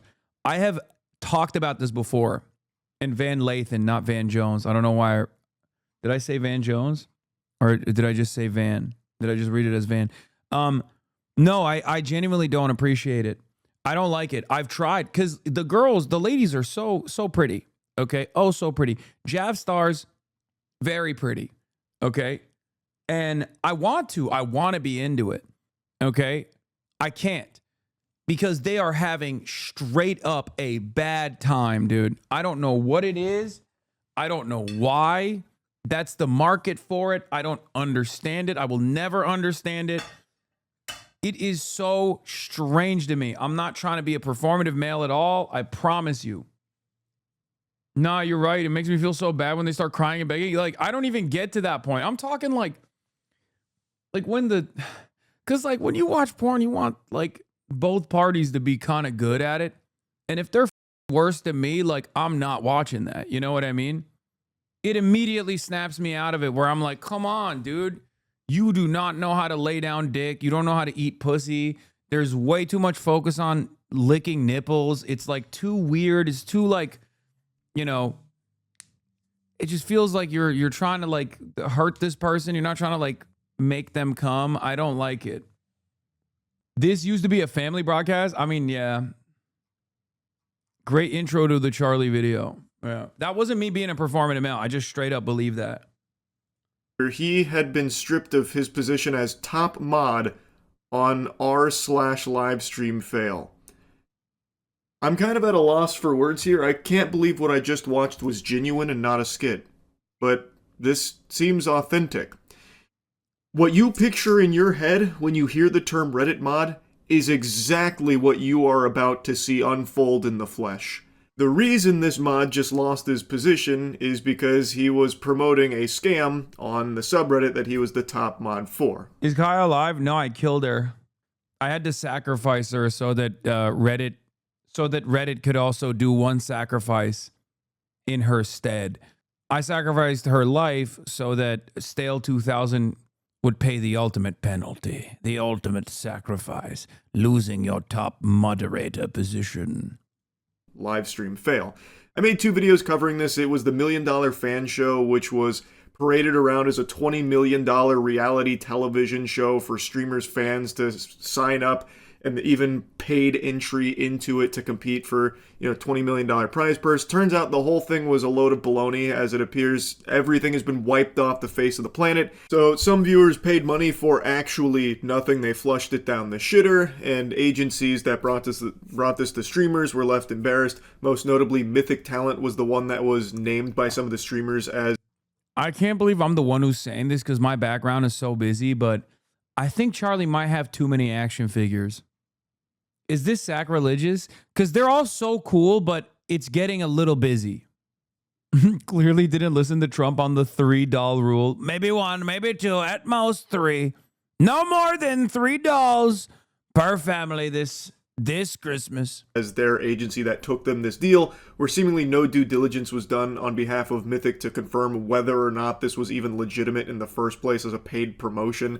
It was supposed to be an Amazon production, but clearly it was not an Amazon production. Yeah, the only reason why I say that is because Saitama Sensei is on the ground right there, and I feel like this one is fine to be on the ground because it's so tall, but like this deserves to be up top somewhere. You know what I mean? And it took 2 seconds of going to the website to deduce that this was fraudulent, but they took this deal before the website even existed. It's a whole mess. I've already covered all this.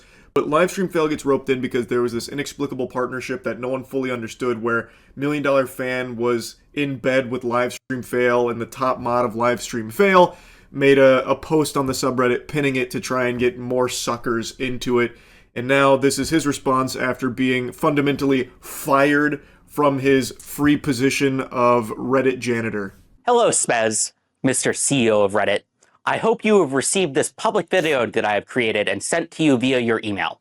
If not, I hope anybody who cares about the topic in this video can get this to him in any way that you can.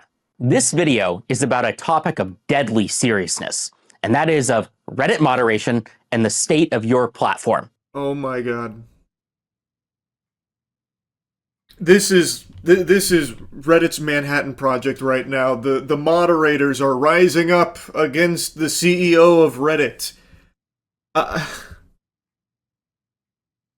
actually at a loss for words. This couldn't be a more lame start to this video. The topic he's about to cover is how he believes Reddit mods don't have enough, elbow grease from the Reddit upper echelon, like Spez here, the CEO. He believes they should be entitled to like brand deals, talent managers, lawyers, and stuff, so that way they can better be utilized as Reddit moderators. I'm not even kidding, by the way. I'm not exaggerating. Like, these are points he was making in this video, and that's what he's talking about with deadly seriousness here. As this story goes more viral, LSF is going to get much more desperate to lose the heat, so they'll turn around and try to boost some fake story about you, the same way they do whenever their chosen streamers gets negative coverage and they make up stories or edit clips of you to take the heat off said streamers. I'm curious to see what they'll come up with. If they do, I'll keep cooking their asses, because there is so much more to the story than what like Charlie knows. Can you imagine the coverage that I just did on this guy and his background and like his connection to Destiny and all the things that he said privately in DGG, talking about how much power he holds other people, trying to prop up another content creator exclusively through LSF, so that there's another new orbiter that they can create that will be a Destiny defender. Cooking Dan Saltman in the process as well, because they're also connected in this thing.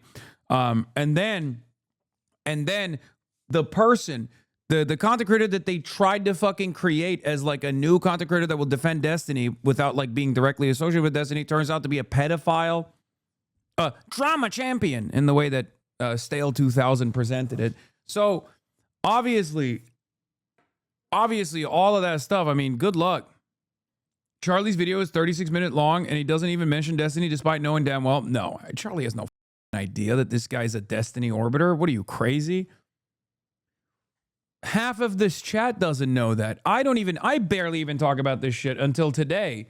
There is a 0% chance he knows. Brother, you shouldn't even know that this guy is a Destiny orbiter and did this LSF shit just for Destiny. The thing that I described to you guys in terms of like mass harassment and manufactured outrage operations that they're doing at the behest of a sex cult leader is so extremely online that even someone like Charlie, who is extremely online, or even someone who's extremely online on Twitch that goes on LSF all the time, they don't know. This is beyond deep lore. Most other content creators understand harassment. Most other content creators understand cyber harassment, cyber stalking, right? They do not understand how deep the level of cyber stalking and influence peddling operations goes. They don't get it. Okay? They don't understand it. Like, it's not even content creators who understand harassment, understand stalkers, understand swatting, which are not all of these content creators, let's be real. Some of them don't even know about that shit. But even the content creators who do know that don't understand the level of oh my God. The level of sophistication in this smear operation. I barely scratched the surface. I'm going to keep it $150. There are some journalists who are aware of it. And let me tell you, okay? Let me tell you. The level of sophistication that's put into like Discord servers being specifically designed around stalking not only me, but my family, and then getting as much information out there on my family members and getting as much false information out there on my family, creating AI articles about my dad being a billionaire that owns like 1 million properties in America. Like the level of tarring and feathering that these guys go to is not normal. Brother, October 7 happened, and 3 days after October 7 happened, there was a website created specifically to highlight every single clip chimp thing that they could find to say that I was a Hamas supporter, to say that I was like anti-Semitic. They straight up made a website called Hasanabi on like October 10. Do you understand the level of insane you need to be? They made a video, they made a game that prominent streamers played called Twitcher Terrorist, where myself, Frogan, and a bunch of other Muslim content creators, Arab content creators, and anti-Israel content creators were matched up against terrorists, okay? Prominent terrorists. And Asmongold played it on this website, didn't get banned. I don't think you understand the level of depravity here, okay? Yeah. Like imagine if you're pro-Israel or if you have family members. XQC did all of it too. Okay, XQ will react to all this and not even know that it was a clip chimp, but that's why he calls you a terrorist. Yeah, XQC literally leaned into all this shit as well. There was a website that they created that looked professional that logged every single chatter. They used something in the Twitch API to basically log every single chatter in here to try to make it seem like chatters were being anti-Semitic, to try to make it seem like moderators were anti-Semitic in their moderation. They thought they could bring this in front of Congress. I don't present a lot of this stuff to you on a daily basis because if I did, one, I would probably come across as insane to the average person, okay? And two, I would do nothing but cover this shit every single day. And honestly, I think I have more important things to do than do that, right? They edited screenshots. They worked alongside the Apartheid Defense League, Anti-Defamation League, which is his former name, to get Twitch to ban myself and other anti-Israel content creators, calling them anti-Semitic. They got success. They got Morgan banned. They got Rafi banned. They got a bunch of people banned. They worked alongside Canary Mission and ADL to literally harass anti-Zionist content creators. They tried to create an adpocalypse on Twitch. They sent thousands and thousands of emails to every single college that I've ever appeared at before I appear at those colleges. Emails that have complete nonsense in them. They sent every advertiser thousands of emails. Every advertiser that has ever advertised on Twitch has received tens of thousands of emails from exactly the guy that we were looking at before, okay? This guy and other people that look exactly like this guy and sound exactly like this guy. They send thousands of emails to every marketing agency that has clients, that have companies, that have bought advertisement slots on Twitch, with an email that was full of fake nonsense, complete fabricated information that claimed that like Twitch was actually banning Jews off the platform or whatever the right? AT&T is one of those companies that actually ate that bait and blacklisted me for a while. Not sure if they still have me blacklisted. This is all the stuff that was going on in the background. Meanwhile, every brain dead, stupid ass content creator that was like, oh, maybe Hasan shouldn't be talking about politics, didn't realize that this was happening because of a position that you now also openly say you believe in as well. When you say free Palestine, now that it's comfortable to say, those on the background were eating my ass every day trying to get me to stop saying it when it wasn't as fashionable to say it. There's no way the guy from LSF wasn't in contact with the Apartheid Defense League. No, not him directly. It's Dan Saltman. That was Dan Stalkman, also known as Dan Saltman, Destiny's second in command, the 60-year-old loser. Yeah, look, they made this like insane website, The Scale of Anti-Semitism. Each glowing dot represents 100 anti-Semitic messages sent in a Assange chat. This visualization reveals staggering volume of hate speech that persists in the community. Click any dot to examine a sample of these messages. Holocaust relativizing piece of scum. I spit on your face for every victim. Israel isn't a tornado. They chose to kill those children. What a tool. I want to beat the shit out of this Zionist nerd. Let's shit. Go yourself, Israel. Let's shit. Go yourself, Israel. Let's shit. Go to hell, Israel, you Nazi parasites. These are the anti-Semitic message sets. Dumb Nazis, suck my 10-inch Jew cock. These Jewish anti-Zionists clearly being anti-Semitic. That's from October 21st, 2022, by the way. It's not even about Israel. They just key searched Jew and decided everyone that has ever actually said anything against Nazis while revealing that they're Jewish was clocked on the website. These are before October 7.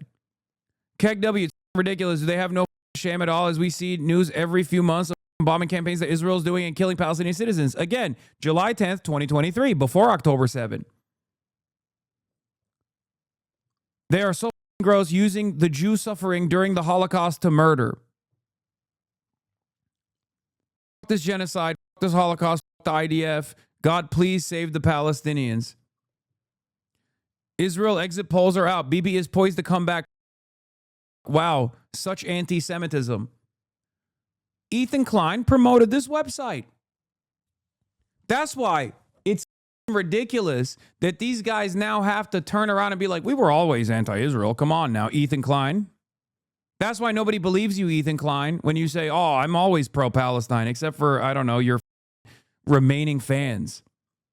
This is one of the few very large, very well-moderated spaces on the internet where you can actually be openly anti-Zionist without being hunted down by Nazis for being Jewish. Okay? What the especially at a time when there's clout associated with being anti-Semitic. Why the would I still maintain my anti-Semitism position? It's because I have a conviction, because it's bigotry. This is the type of shit that I was dealing with for years, dude, for maintaining a consistent position on Israel, because I have a firm commitment to being anti-genocide and anti-fascist. They tried so desperately. And I'll be honest, like, look, there are so many people that there's a reason why I've been talking about like wanting to go to New York City and not be in Los Angeles anymore. Because the last 2 years, I saw so much heinous shit that content creators such as myself, but also much smaller communities receive from massive, massive content creators on this platform. And not a single person, not a single large content creator that saw that came out and said something, dude. That's why I ate it for years, because at least I was like, you know, I can handle it. I have a big enough community. The more they focus on me, I hope they don't go after others. And Ethan Klein still is going after Morgan, still going after Denims, trying to bury them under paperwork. This kind of like this right here, this was never once mentioned. And I know like all this stuff is deep cuts, and maybe it didn't actually reach the level of impact. Yes, I don't rate people because of that. I know, because there's a 1,000 psychos in here at any given moment that, dude, I took off people from my promotional streams. It's only Ugopnik now because he asked for it. People were worried that they would get hate, because these guys don't just go after me. They go after my friends. They went after my friends for years. They went after basically everyone's ad revenue, not just myself. Because, I mean, I don't give a shit, obviously. I'm sponsored by my viewers. I'm sponsored by my subscribers. you know? And that is the reason why they went after the entire political commentary section, cutting a bunch of Twitch streamers' careers short for that reason. Because I don't have any visible advertisers or any big advertisers that I work with, they couldn't go after them. So they went after the entire platform, and it didn't work. Yeah, they went after my friend Cutie Cinderella and my coworker Ludwig. They went after so many people. Yeah, this, by the way, the Israel exit polls are out. Bibi is poised to come back. It's from November 1st, 2022. This community has been anti-Zionist since I started on this platform. I've been an anti-Zionist, an outspoken anti-Zionist for many, many years, for a decade prior. Even before Nick Fuentes knew what Israel was, I was actually an anti-Zionist, unlike him, who is just an anti-Semite. That's why I laugh when they're trying to test me on whether or not I have a true position that's anti-Zionist on Israel. Like, shut the up. KW is ridiculous. They have no shame at all. All we see news every few months of bombing campaigns that Israel's doing and killing Palestinian citizens. IDF literally tweets memes of killing Palestinians and leveling their homes, being used as an example of gross anti-Semitism on this website. In any case, I don't make a bigger deal out of this shit because otherwise I'd go crazy talking about it all the time. But this is half the stuff that I'm dealing with on the background, okay? Talks about Reddit moderators like they're G.I. Joe commandos. Man, and it's losers like this stale guy that's like, playing a formative role in this. Please come back to reality. Like, I don't want anyone to harass this guy, so I'm not going to be like showing you his channel or anything like that, because honestly, I kind of feel bad for him that he's put so much weight on his personal life into this position, which is just a thankless job. And it's not really a job, at least it should never be considered a job, because all he is doing is moderating a subreddit as a volunteer janitor. I really thought this was a skit, and I'm still, a small part of me, on the copium here, is hoping that this is like satirical and not real, but I don't know, it feels genuine. I was the top moderator of your #1 gaming subreddit, r/livestreamfail, before I was recently removed from that position by the Reddit Code of Conduct team. I became a Reddit moderator for one reason, and that is because I think that Reddit communities and correspondingly its moderators have massive power and influence, and for some reason, nobody seems to notice, care, or take this seriously. Least of all, its moderators or the company. That's not really a good look to say the sole reason you pursued this path of heroism as a Reddit moderator is because you believed that it held so much power.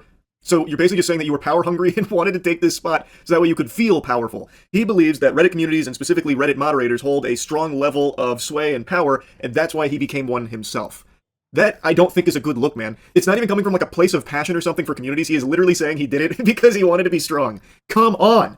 I understand that Reddit communities, like Reddit as a whole, is a platform that does hold like legitimate influence over like conversations and topics and stuff like that. So by extension, moderators have a lot of ability to control narratives by hiding things or boosting things, and that is something that I've talked about in the past and a lot of people have made mentions of many times. It's been a pretty big yapping point for a while. This is the quintessential Reddit mod mentality. The stereotype that exists of power tripping Reddit mods. He is in the first minute of this video confirming that is exactly what drives him, is power. Like this small modicum of power that he was bestowed for the livestream fail subreddit. And it's the level of self-importance is sickening. In this video, I will go over why I believe this, and I will also talk about a code of conduct moderation action that was taken against me due to good faith mistakes that I believe were caused by a clear lack of direct material support that the company gives its moderators. I will end the video by talking about what you, Spez, can do to fix this problem, as well as what I and other communities can do in case Reddit does not solve this very serious mismanagement problem regarding the lack of support that is given to moderators. So here's the spoiler alert. He is going to be playing a sad song on the world's smallest violin about how he has been removed now as top mod of livestream fail because he was promoting a scam through that subreddit, which did ultimately result in people losing money. There were actual victims of the scam, so he has been removed of his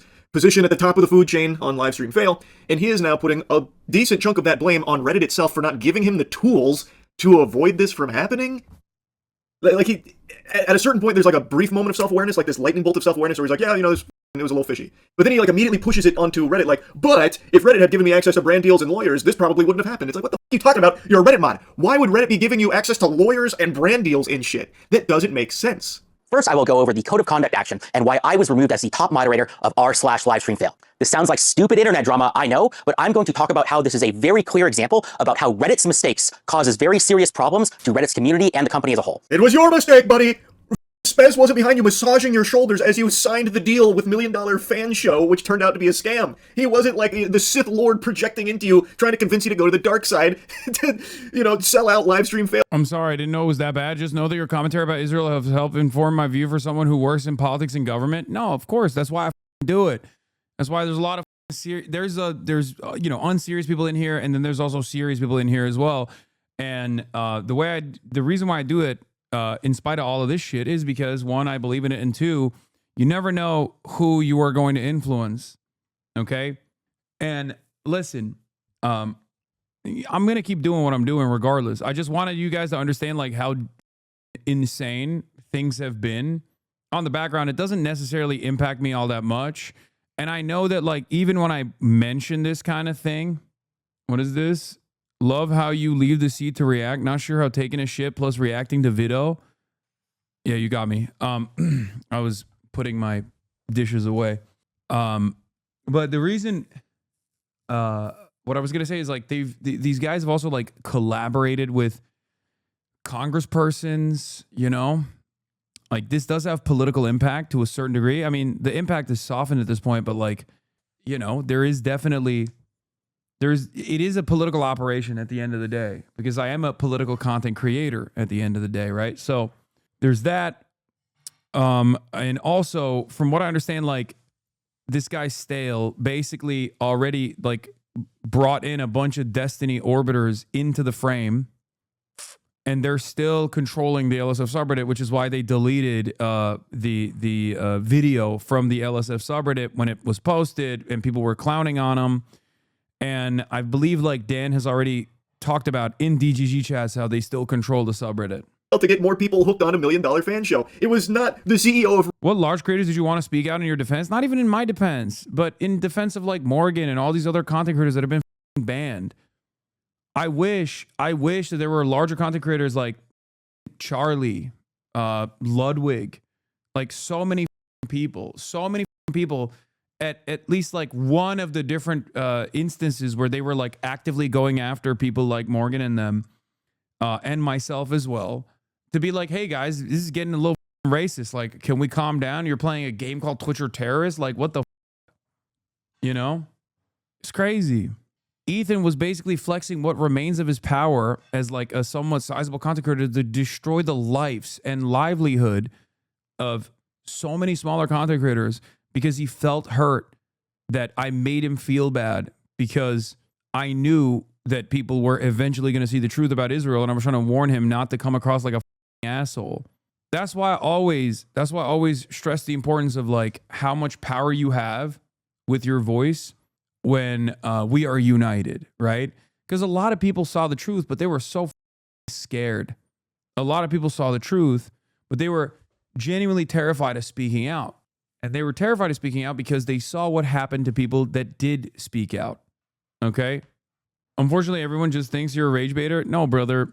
You and the communities that you come from think that. Adults don't think that. People in politics don't think that. It's just this hyper insular community of people that have a lot of clout in like specific spaces online. That's the point. That's actually what I'm trying to explain here. Like, this is what you come across as when you don't realize that your worldview is not represented by anyone other than the people in the cult that you're in. You know what I mean? Like, this is a moment. This is where someone who has personally invested a lot into being in a community, right, meets, what is this? If you're going to go for the king, go for the head. This is when someone, what is this? The high levels of thinking. What the is this video that you, Math, Pogristine. I have a lot of normie friends who think you're a crazy anarchist who hates his dog just because of Twitter clips out of context. You thought you were going to be some great man, some speedrun savior. Oh, he was adding XQC. Hey, man, I'm guilty of coming in here to rage bait. My bad. I'm sorry. It's all good. Cop out, Andy. You're the same as Asman, but for the left. This guy's just in it for the content. Bro, remember, they mass brigaded the trash taste video. Asmongold did and Ethan did. And then they threw up W's.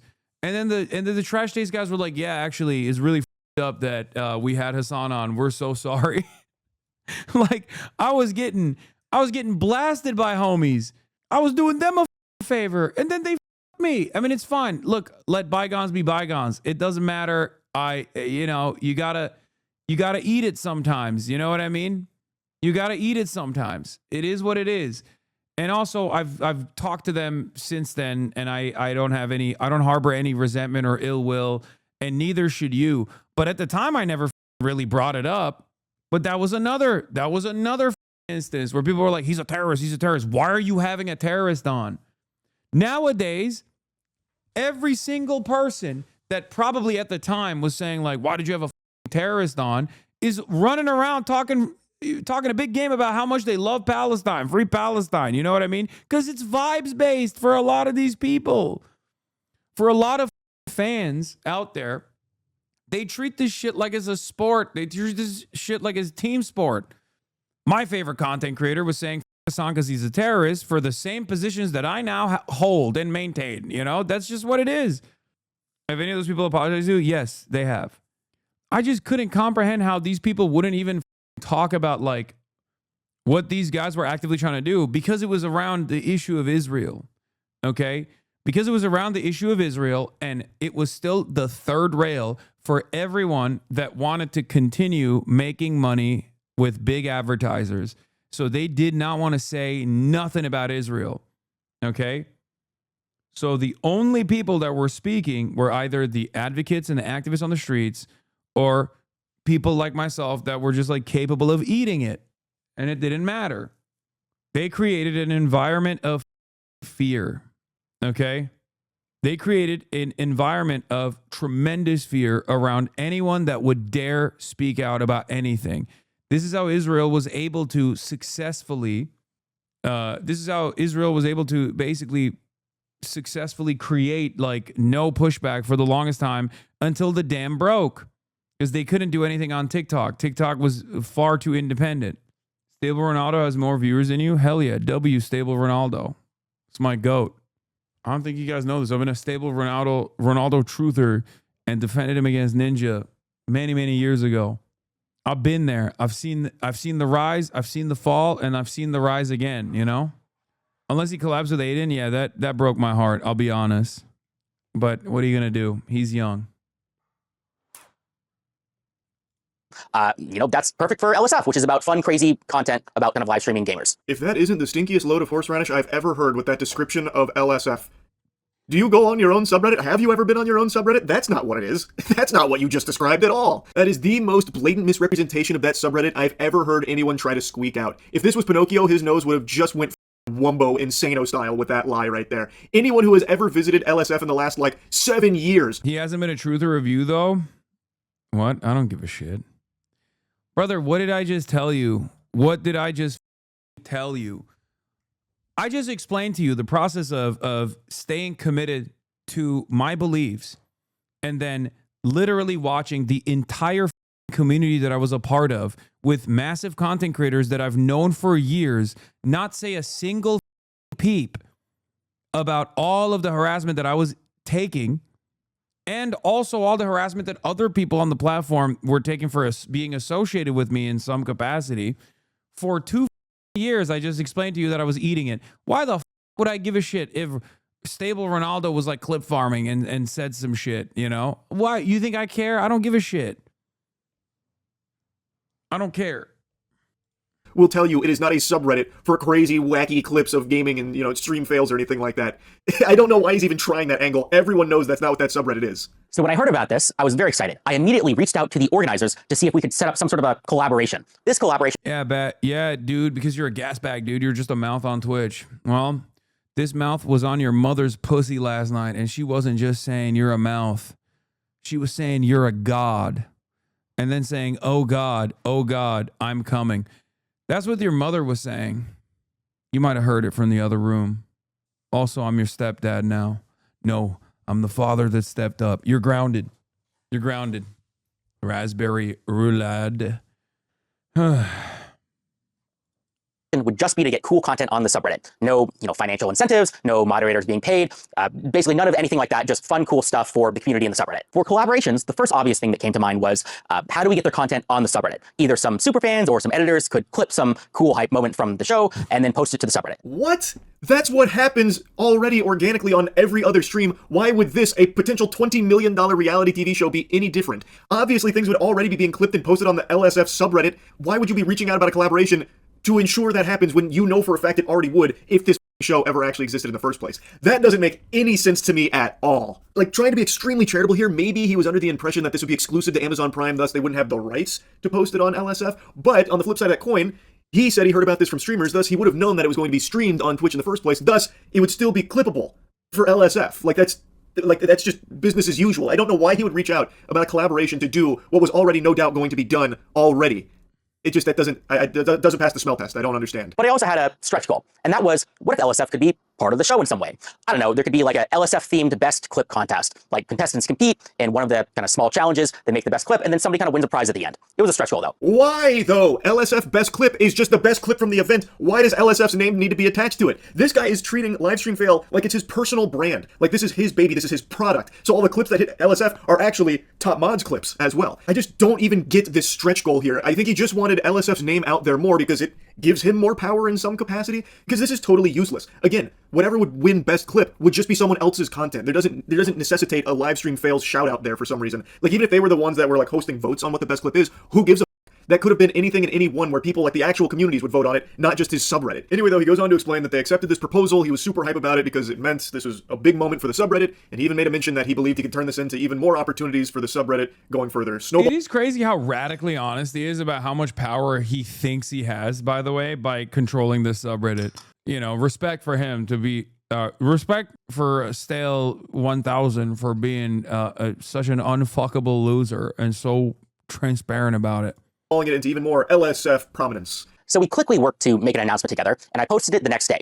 When I posted it, everybody in the comment section immediately yelled, scam, scam, scam, scam, scam. I mean, think about it. Amazon Prime has spent lots of money on tons of shows, and, I didn't necessarily think that the show was worth $20 million, but, that doesn't mean that Amazon Prime wouldn't fund it. And, if LSF was involved, maybe it would actually succeed. Maybe my involvement alone could make the $20 million kind of investment worth it. Who knows? At least that's what I thought. It sounds like you weren't thinking at all, though.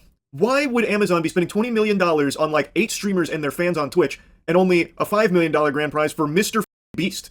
What sense does that make, man? That isn't really checking out either. Also, he's making kind of like a joke about, maybe my involvement alone would make it worth the investment. But that's how he actually feels, by the way. Like, that's his tone throughout this whole video. He truly believes that he is like God's gift to streaming because he was the top mod of Livestream Fail.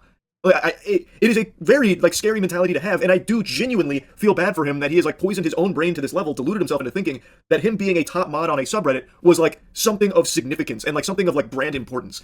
I'm a highly paid software engineer working in San Francisco. I do not need to take a couple $1,000 bribes from random internet scams. Okay, I was doing this because I legitimately care about the subreddit, and that's why I spend my time on it. So he debunks rumors that he was paid to promote $1 Million Show from the organizers, saying that he doesn't need to be taking bribes, he's financially well off. He then goes on to say that he was addressing some of the deleted comments because that was a specific mention in why Reddit canned him, because it potentially showed malice because he was involved in this promotion that ended up being a scam, and so he wanted to address the deleted comments. He then has a section dedicated to me where I talked about the scam, and then the organizers were talking to him well, since Charlie talked about the scam, 5 streamers dropped out, so we're no longer doing this anymore. Pack your bags, take down the post.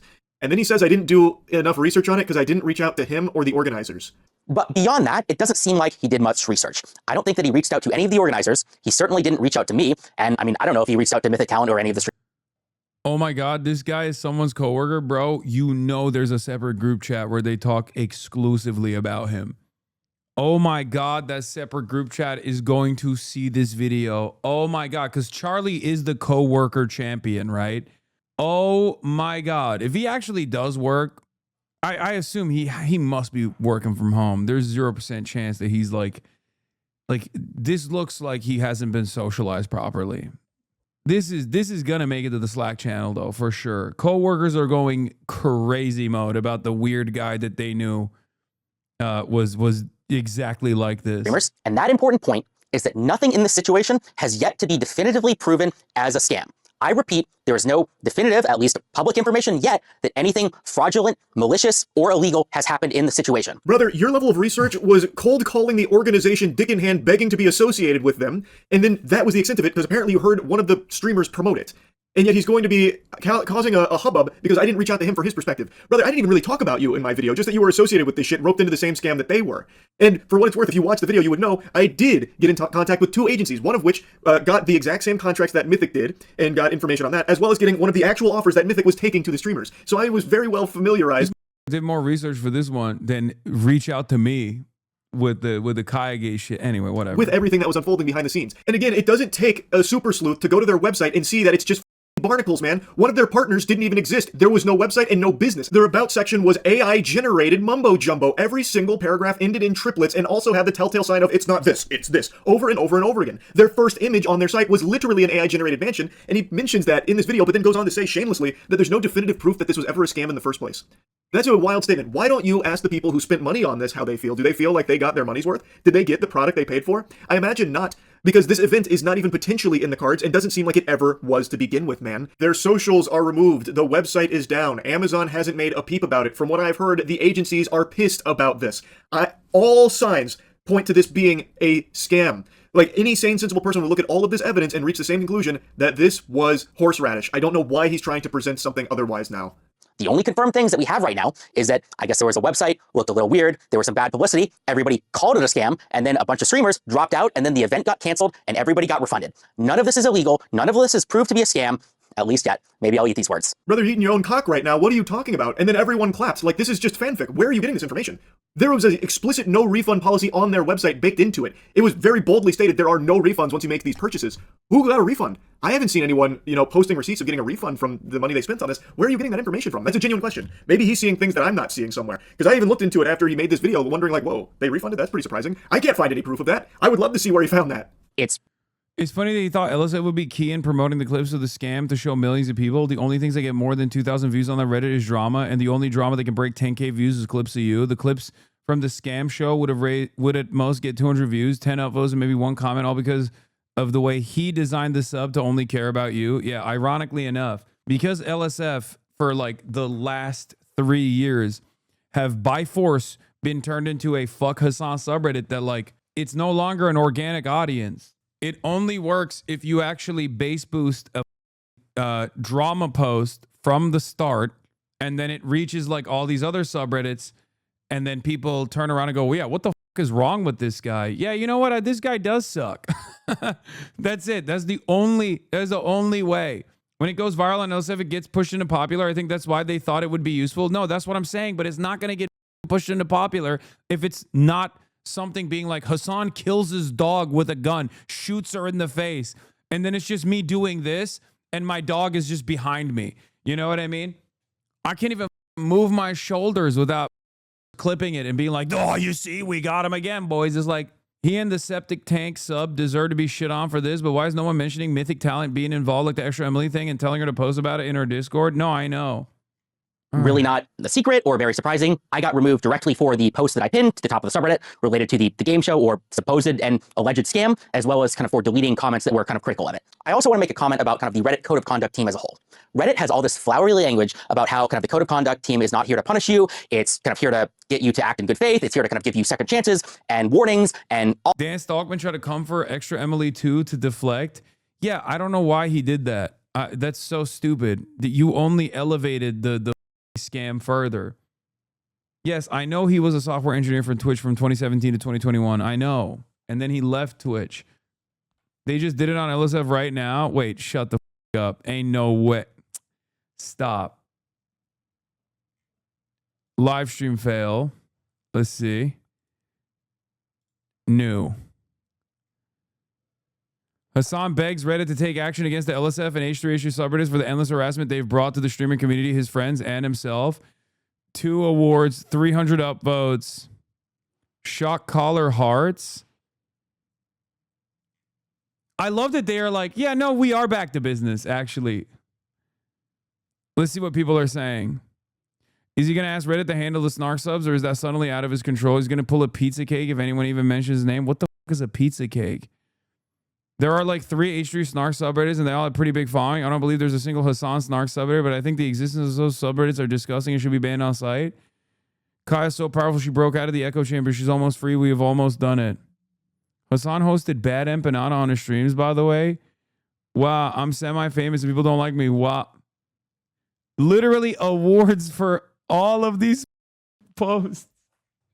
I can't even make a humorous quip. You know, all of these other big subreddits that are... Dude, look at this. And then you click on it and it's either a new account that just has like insane karma or an account that like deleted all of their... keeps their posts hidden. But check out their status to learn more about them. Wow. In 2 years, this guy got 361,000 karmas. Achievements, 200-day streak, 150-day streak, 100-day streak, embarrass _base _38, 389, 672 contributions. Type Hasan in his search bar and you will see. Wait, what? How? Aren't his posts hidden? Oh, never mind. I guess when you do type his... Wow, this seems like a totally random guy. Hasan praises Destiny's community. Is this the end? Is this end near? Hasan says America is far worse than Iranian government. Hasan bans 33 months subscriber. Tells him to die for commenting on his workout frequency. 19,000 votes. Hasan lectures Mamdani for condemning pro-Hamas protesters. Hasan's liberal platform just has to be trolling. No, guys. This stuff is not brigaded, okay? That was a totally normal post on the not... Did they delete it already? Oh, it's so funny that I was in the process of calling it out. A chatter speculated that eventually they will immediately start doing a bunch of fuck Hasan posts because they have only one speed. And then they did do it. And then the moderator removed it. Huh. So strange for this guy. I don't know how this is just an organic guy. Hasan Piker, have some conviction. Hasan claims that Jews work within the Nazi government's command structure. Everybody critical of Hasan is now an Israel dick rider. Hutch reacts to the Hasan puff piece. Brother, for years and years, this is all you've posted. Promoting Loanerbox, H3H3, Destiny. Check the reason for removal. I don't know how to do that. How do you do that? Spam, LSF meta post. LSF must not be the main focus of a clip, including but not limited to threads. Sure. Dude, they have, what did you guys say it was? I'm not very tech. I don't know all this tech stuff, right? I don't know all this tech shit. So I don't know how they do it, but like apparently in Discord, they have like in Discord servers, they have like a ping anytime like my name gets mentioned anywhere or something. So they can just like seize it. They can dominate the conversation. All your Reddit posts are made by like 3 to 4 accounts that all repost on the same subreddits. An RSS feed. RSS feeds are ancient if you're talking about that. Okay, well, regardless, they have doors open. They have RSS feeds in Discords. They watch every day. They wait for the most like opportune moment to clip something. And they will instantly like take it and frame it in the most negative way they possibly can, put it on LSF, instantly pepper it with awards, and like all this shit that nobody understands anything about. Hasan's audience has harassed every single streamer. He has the single worst audience in terms of this shit. That's saying something. He intentionally brigades posts and has people post hate on every sub for Ethan Asman and others. Also, the harassment he's talking about is him shocking his dog and people talking about it. Lastly, the really fun thing is he actually thinks he's being funny and cool in this clip when he just really sounds like a boomer. Isn't bro on like Monox and finasteride? He stops either, mostly Monox, and that hair goes bye-bye. It's like, brother, you're a top 1% commenter on this. And you're a Seer fan. Why are you like this?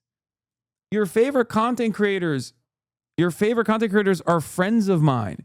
Has that not stopped you at all? Like, have you never considered that maybe, you know, this kind of stuff is not worth it? Maybe you might have the wrong opinion of me. Nope. I found another account. Might be why they hate you so much. I just don't get it. Is it time to brigade this shit for real and get banned again? No, they will never ban me, even if I brigade it every day, and I'm not going to do that. Search processing image, by the way, the bots are throwing a fit. What does that mean? That poster also agrees with you on a number of things, but just dislikes you in particular, lol. That's what I mean. I never understand how the fuck these guys turn into this. You know, I don't know. I don't know how the fuck they turn into this guy. Like, yeah, no, Ron is a dick for hanging out with a Trump dick rider. Andrew Tate fanboy asshole. But Hassan is trying to act morally superior when he hung out with and promotes terrorists, when he tries to talk for Iranians who died and insists they all believe the same way he does. I never did that.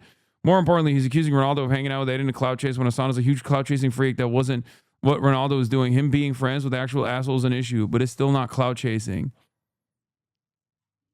You're really winning the judge me by my enemies war? I mean, dude. I don't know, man. There is something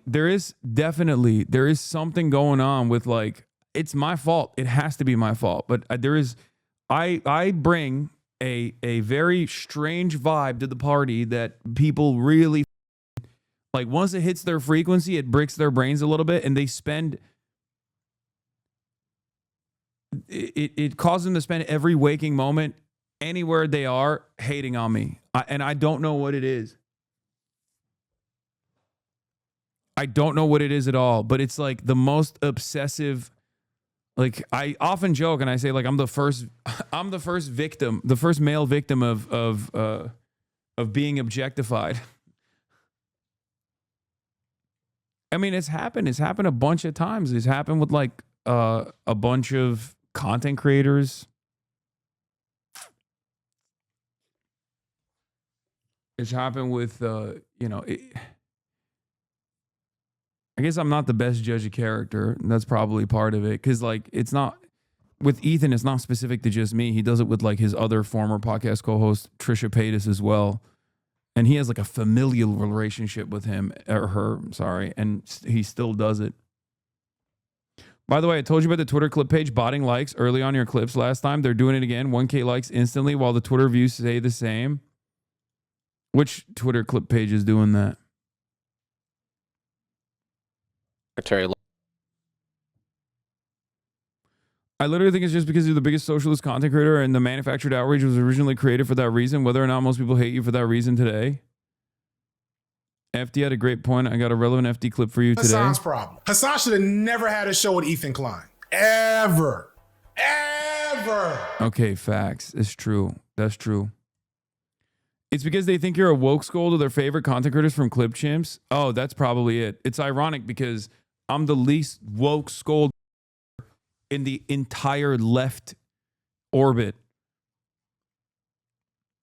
And that's ironic because everybody yells at me all the time because they think I don't woke scold enough. And I think it's smarmy and annoying. Okay, but you still woke scold? Not really. The most I do is when someone is spewing toxic bile. Like, think about it this way. Like, even with Asmongold, like, it took me a while for me to, like, start dealing with Asmongold's shit.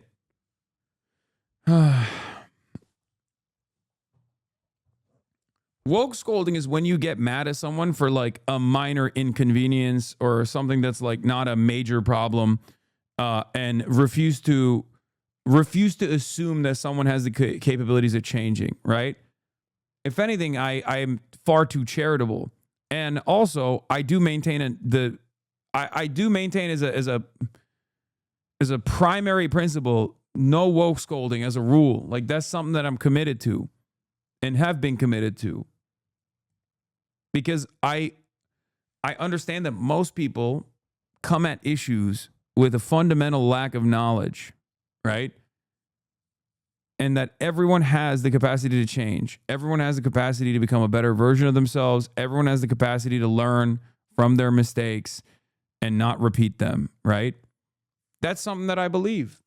I have changed. You know, there's things that I used to believe that I no longer believe, right? Like, you know, I use that as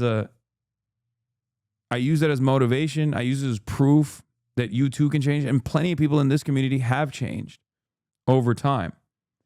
So You know, I'm gonna stay committed to that. You know what? I'm also gonna not watch the rest of this Charlie video because we already watched the whole video from this guy. And I feel like you guys are probably, you've seen enough. Hasan Reaction is one of the best ones in the React channel.